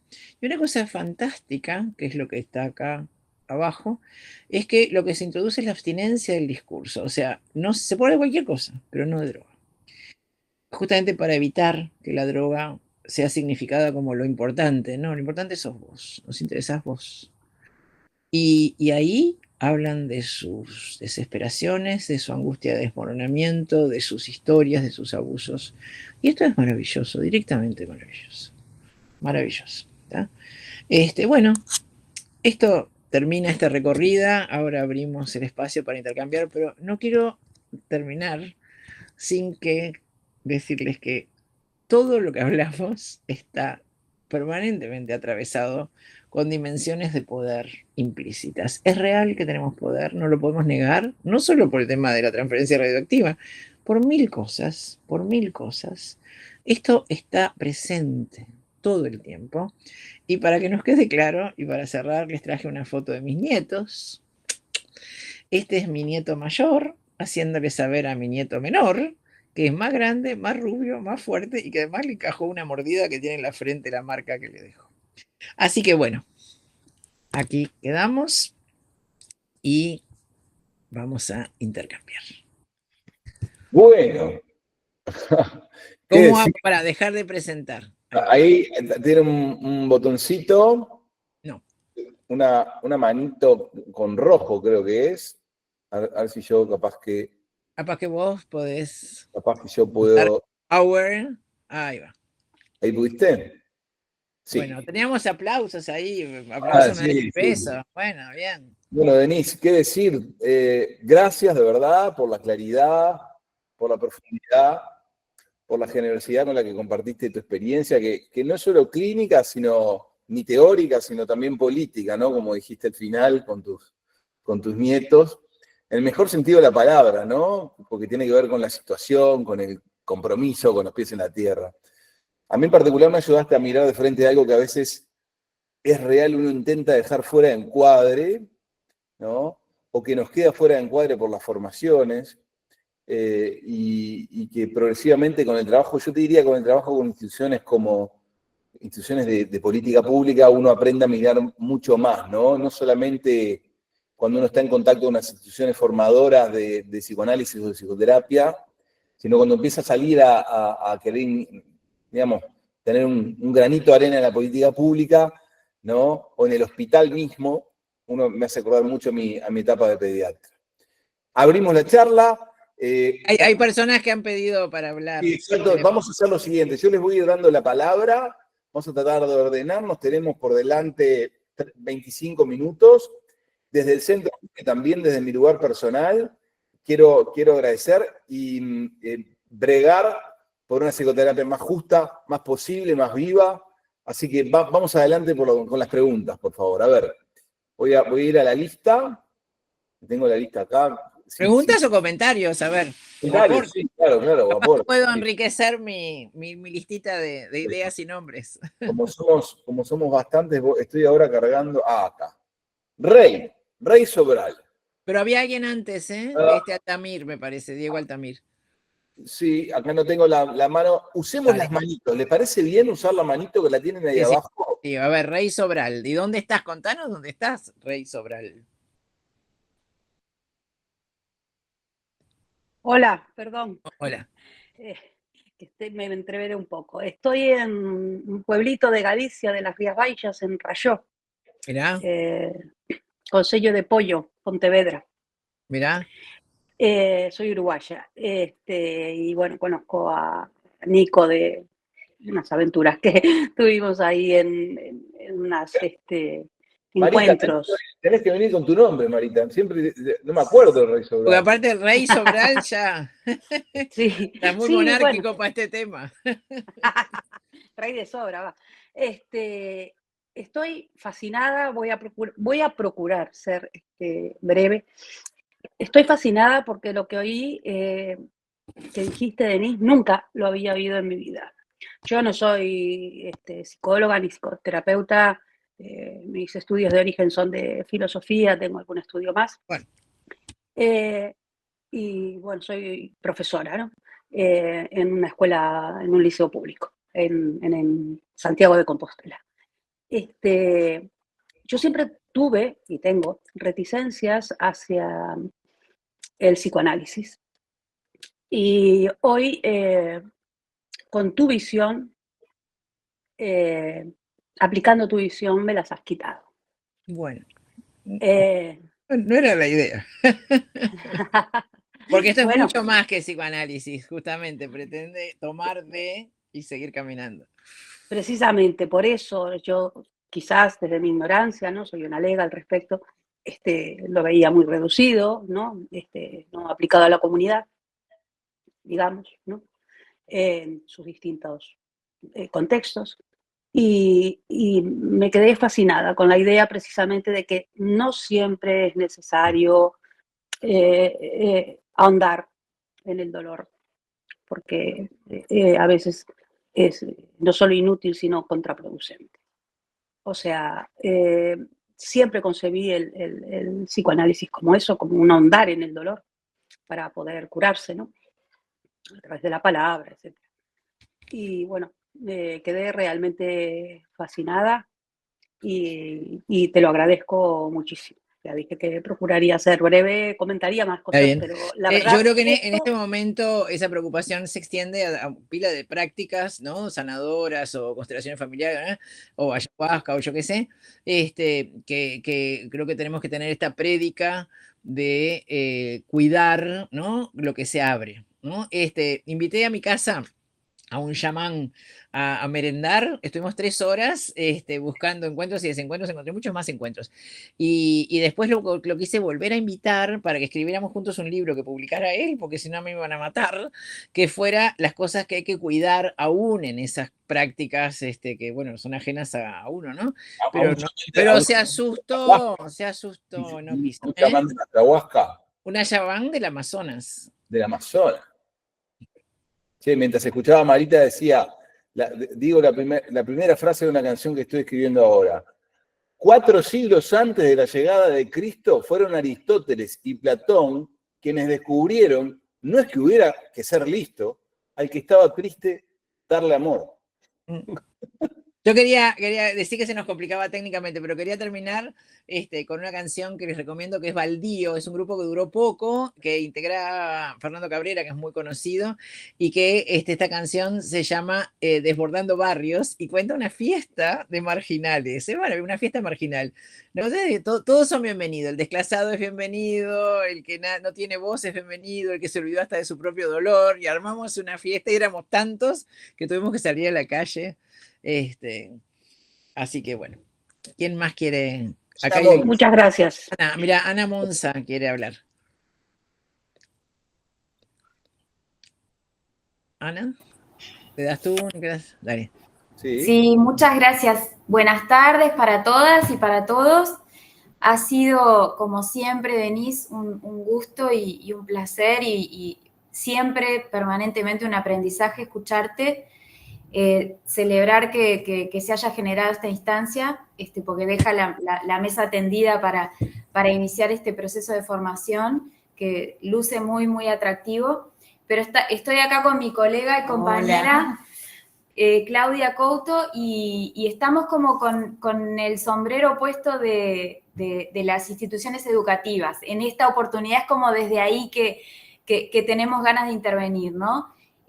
Pensando en la educación media pública, pensando en nuestros roles, referenciando a colegas, a compañeras de los equipos educativos de los liceos, tanto en Montevideo como en algunos departamentos del interior del país, qué imprescindible, qué necesaria resulta todo este bagaje teórico, todos estos aportes técnicos para nuestra tarea diaria en los centros educativos. Por supuesto que quizás el desarrollo, y es muy elocuente situar todo este encare técnico y teórico en personas que están expuestas a situaciones de altísima vulneración, a situación de calle, a consumo, a violencias, y en la primera infancia, el acompañamiento de las maternidades y paternidades, pero en el trabajo con las adolescencias en los centros educativos tenemos millones de ocasiones y oportunidades para hacer intervenciones de este nivel de precisión, de este nivel de repercusión y de reparación, por qué no decirlo, en el trabajo diario cotidiano. Entonces, esto que en el intercambio con Claudia, mientras te escuchábamos, lo veíamos tan claramente, queremos dejarlo sobre la mesa, queremos generar alguna acción para hacer algo pronto y en breve con esto, que se nos presentó como un escenario muy propicio para avanzar. Mira, Ana Monza, para los que no la conocen, que además de persona maravillosa, ella coordina un convenio de enseñanza secundaria y la asistencia en salud pública. Yo te quiero contar una cosa, me pasó que me invita a Ceibal. Ceibal es el programa originalmente de computación, pero mucho más en Uruguay, de trabajo en las escuelas, y me invitan a dar una conferencia. Dije, bueno, te cambio figurita, porque era un encuentro de 400 docentes, primaria y secundaria de todo el país. Te cambio figurita. Yo te doy la conferencia de lo que quieras, pero déjame hacer un taller sobre suicidio en niños. ¡Ay, no! Digo, para que no equiparemos a pobreza. ¿tá? Los niños que se suicidan tienen plata y tienen familia formal y cortés. Bueno. Entonces, hicimos escondido, porque digo, si le pones ese nombre no va a venir nadie, le pusimos otro nombre, y cuando estaban ahí las 100 personas les dije, bueno, ustedes todos han venido acá engañados, en realidad hubieran venido, no, si era, bueno, pero es muy importante que estén acá. Y estuvimos durante 2 horas trabajando y viendo cómo justamente el papel absolutamente fundamental. Yo, ¿alguien le pasó? ¿Alguien vio un caso de esto? Dijo, yo a los 8 años me quise matar y me salvó el maestro. Y a los 14 me salvó el ascripto. El ascripto es un ayudante en los liceos, ¿no? En secundaria. Y otra dijo, nosotros llamamos a la familia y la familia desapareció y se llevó al nene. Bueno, ustedes son clave. Y estuvimos 2 horas trabajando como en el suicidio, intento de terminación, problema muy grave en este momento de niños y adolescentes. Las instituciones educativas tienen el lugar número 1. Y Ana es responsable de un mapa de ruta que se acaba de hacer para este tipo de trabajo. Una de las responsables. ¿Qué más? Bueno, quedó hecha la invitación, ¿eh? Dale. ¿Quién más quiere compartir algo? Desbordando barrios, se las pasaste bien, bárbaro. Me gustaría escuchar a Sabina. Sabina Maneiro, que trabaja desde hace 200 millones de años en los barrios, tiene una relación absolutamente maravillosa con toda la gente del barrio, con mis chiquitos, como dice ella. Hoy no puedo decir mis chiquitos, porque parece cuidar y tutelar, pero no, porque vos lo haces con un afecto. Me gustaría escuchar un poco un comentario tuyo. Sabina sabe mucho más que yo de todo esto y mucho de lo que digo. No, ay, Denise, ¿cómo vas a decir eso? Seguimos diciendo, yo sigo diciendo mis chiquitos. Que ahora ya en realidad no son, para el resto que no conocen, no son chiquitos ni chiquitas, algunos tienen más de 20.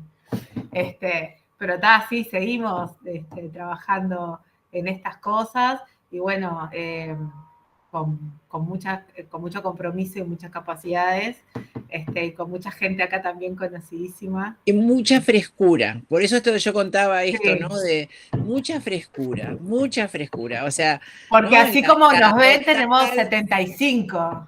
Exacto. Y cuento, les voy a contar para hablando de esto, ¿no? Del celebrando al otro. Una vuelta Sabina fue a visitar a un chiquilín con el que estaba trabajando, que estaba enfermo, fue al barrio, ¿no? A las 3 de la tarde. Dice, ¿qué haces, Sabina?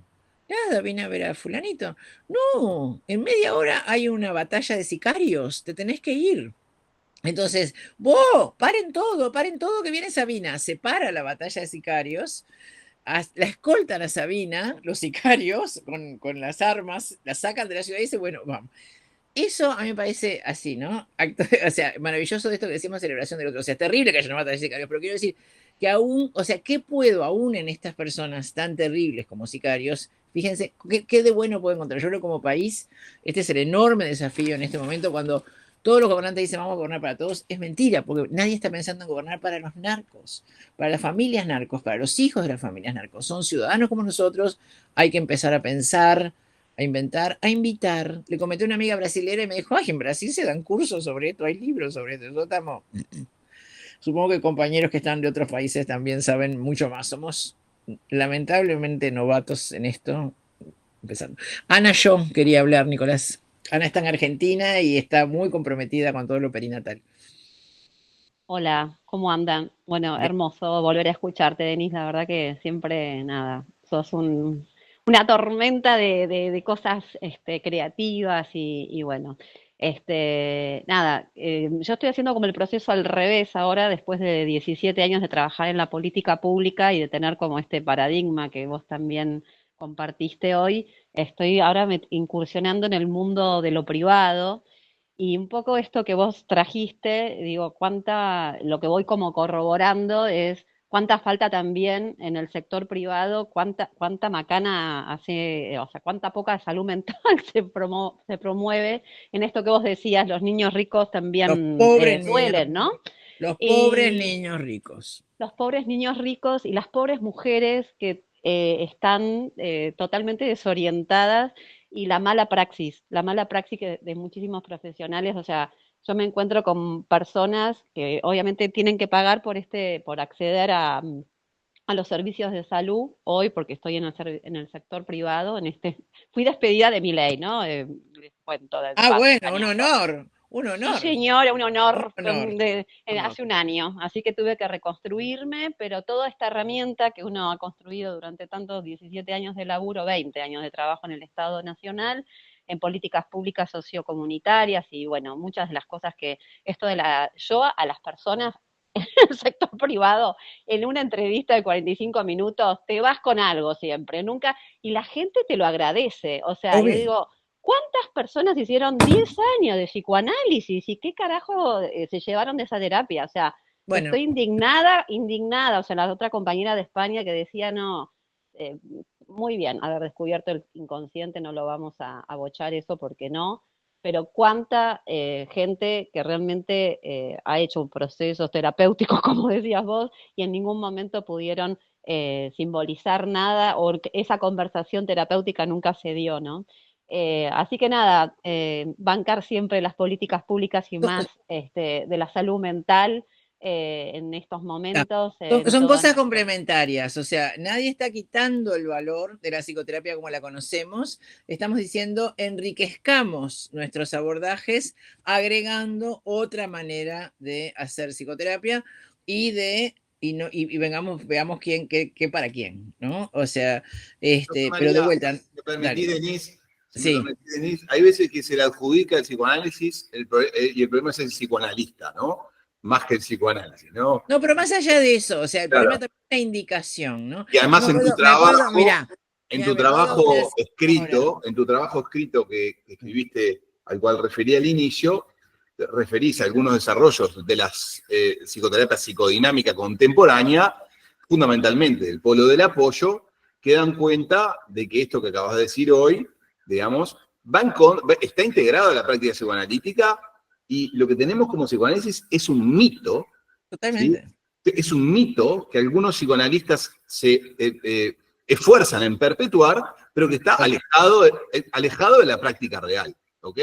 Digo esto porque el Centro Universitario 1 tiene una maestría en psicoterapia psicoanalítica que tiene la lógica de la contemporaneidad. ¿Ok? Y el antimito. ¿Ok? Digo porque somos predominantemente psicoanalíticos. Y yo sé que tú también, Seifo también. No, sí, yo creo que es así. El psicoanálisis nos ha enseñado a mirar adentro y atrás. Maravilloso. Agreguemos afuera y adelante.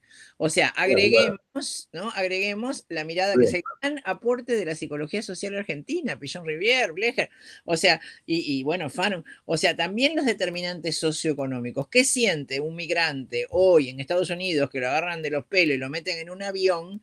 Obvio que no va a ser lo mismo que lo que siente el de al lado, porque son historias distintas, pero hay algo común que tiene que ver esto, ¿no? Del contexto se vuelve texto. Somos basura echada con una patada en el traste. Y además, lo otro. Entonces, esto me parece que enriquece. Yo creo que es un gran error.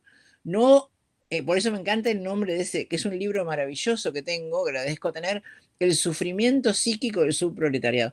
O sea, el entender la minucia interna, pero realmente y poder complementarlo con esa mirada sociopolítica que lo vemos primero que Fanon. Lala Costa quiere hablar. No la conozco, pero. Dale. Adelante. A ver si se me escucha. Hola. Dale. Buenas. Bueno, quería como agradecer, yo soy estudiante de psicología en un servicio de salud de ACE. Y la verdad es que mi primera experiencia en el servicio, en un comité de recepción, ha sido como una patada, digamos, en toda la visión idealizada que yo veía de los servicios de salud, con una persona de alta vulnerabilidad, con una situación realmente terrible. Y lo que se optó es por generar un proceso farmacológico de tratamiento y negarle la psicoterapia.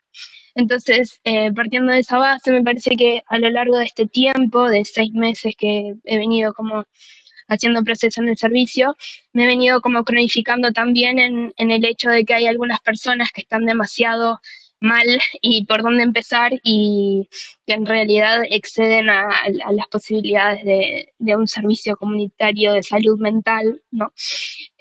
Con ese nombre. Y realmente agradezco un montón una revisada de mi propia perspectiva, una removilización para no cronificarme yo también en la resignación y la desesperanza.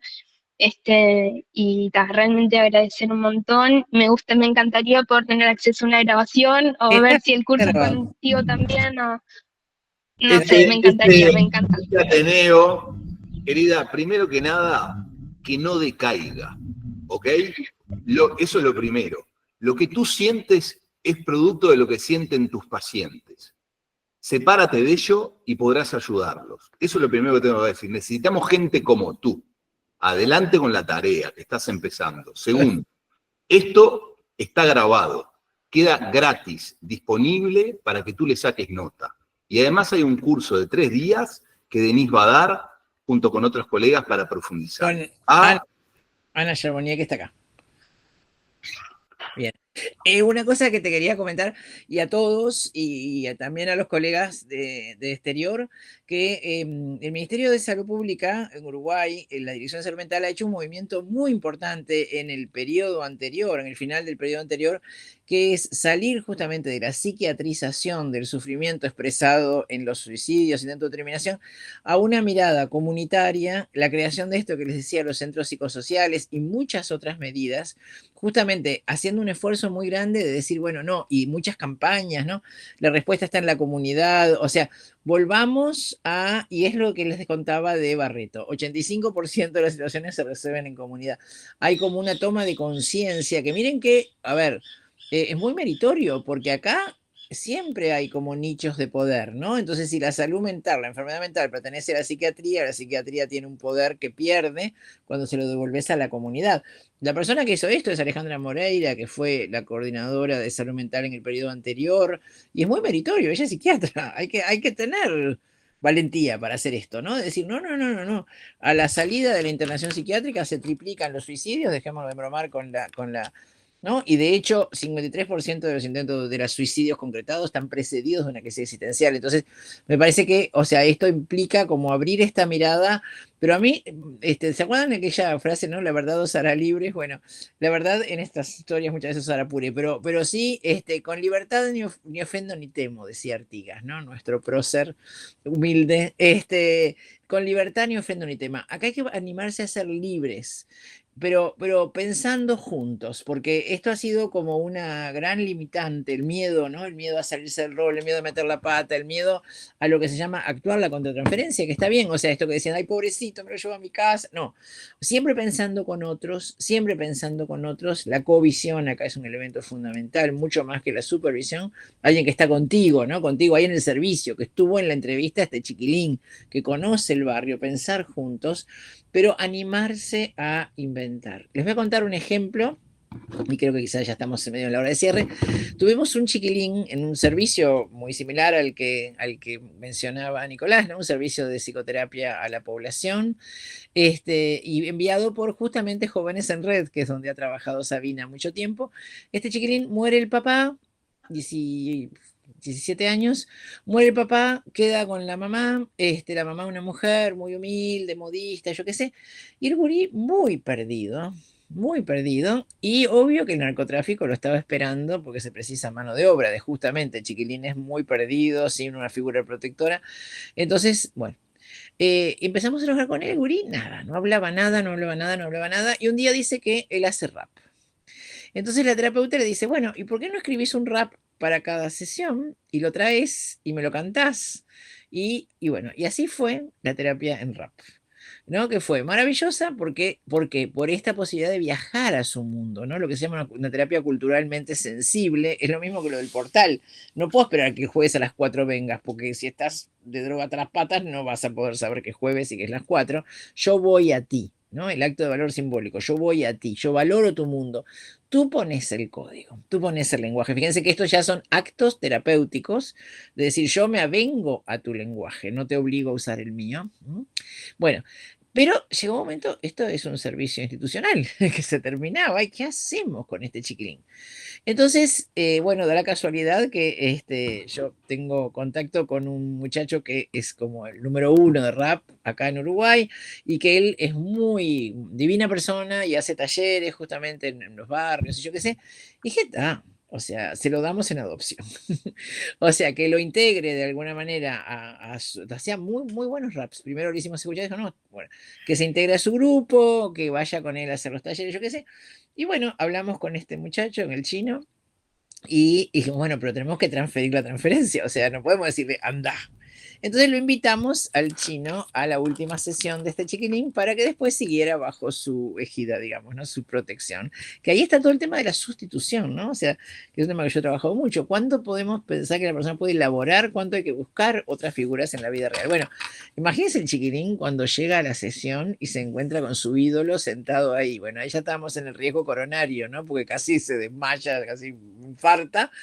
Pero bueno, esto sucedió hace 3 años, el chiquilín sigue estando en el grupo del chino y armó su vida. Entonces, esto también tiene que ver con la investigación que mencionaba Nicolás, que los dos estamos muy cerca de la Sociedad de Investigación en Psicoterapia, que es el hecho de que el 40% de los efectos de la psicoterapia son factores extraterapéuticos, o sea, qué pasa afuera, y que el don de la psicoterapia es armar el afuera lo mejor posible para que siga pasando cuando vos no estés. Entonces, este es un ejemplo de ama y haz lo que quieras, un ejemplo de con libertad ni ofendo ni temo, un ejemplo de intervención comunitaria, porque esto era una intervención china, era parte de la comunidad, y un ejemplo de celebración del otro, ¿no? De decir, ¿no? De ver lo valioso en ti. Está bien, sos un gurí perdido en la vida, que no terminó el liceo, que no tiene padre, que nada más, sí, pero sos un rapero maravilloso, o sea, la celebración del otro, ¿no? Y el tema de que la intervención trascienda, ¿no? Lo intrapsíquico, sino que también, cuando decimos fortalecimiento, parte de esto es explorar en el entorno donde puede anclar esta persona sus aspectos valiosos.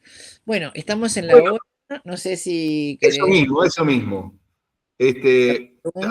Además hubo cierta decepción sobre el final, así que no más que agradecerte, Denise, gracias por tu intervención, por tu generosidad. Hemos, a pesar de que tú no lo desees así, aprendido contigo, además de compartido contigo. Sí. Y nada, para todos nosotros ha sido un hermoso día porque nos has dado herramientas prácticas para problemas cotidianos. Yo repito a todos, este Ateneo Abierto está en el contexto de un proyecto de extensión universitaria que se llama Uno para Todos, que asiste a población sin recursos a través de donaciones de terceros. Cualquier donación es agradecida. Si conocen marcas con ganas de poner dinero en lugares efectivos, así se reciben. Y esta grabación, lo que hicimos hoy queda grabado en el área de recursos disponibles del Centro 1 y les vamos a hacer llegar este curso hermoso que va a profundizar en esta temática tan relevante. La convocatoria de hoy es fruto de la capacidad de Denise, de la historia de Denise y pienso yo que también de la relevancia del tema. Así que a todos gracias. Y que es el tiempo, porque yo dije todo esto mismo antes y nadie me dio bolilla. O sea, no sé si es la Franja de Gaza o qué corno, pero bueno, alguna sensibilidad se nos abrió por algún lado, así que yo agradezco fundamentalmente esto. Les vamos a estar mandando a todos ese trabajo tan mencionado, espero que les parezca bien, después de la propaganda que hizo Nicolás. También uno que salió en APU, en la revista de APU el año pasado, sobre la vigencia del psicoanálisis en el trabajo con poblaciones vulnerables, el trabajo de Ana Charbonnier y sus colegas, Carlos Varela y bueno, González, no me acuerdo el nombre de pila de la compañera, que es una clínica en condiciones de precariedad en su trabajo con niños y adolescentes bajo la protección de INAU, y también un trabajo de Josefina Mora, que es un ejemplo que no les mencioné, pero que es muy valioso también, junto a otra colega, sobre la experiencia de psicoterapia en calle, que fue un programa de 2 años entre INAU y BID, el Banco Interamericano de Desarrollo, maravilloso, y también tendría otros ejemplos para contarles de eso, pero bueno, todo no da. Y tengo que dejar algo para el curso. Ahora tengo que Eso está el curso. ¿Qué les dije? ¿Qué no les dije? Así que bueno, en el curso, ¿saben lo que hacemos? La primera clase nos divertimos haciendo el ejercicio de qué no. Y nos lleva como 1 hora y media todos los no de lo que hacemos. Así que bueno, gracias a todos. Saludos para un todos. gusto encontrar las dos instituciones en esta buen fin de semana y en el curso. Buen fin de semana para todos. Chau, chau. Chau. Que estén bien.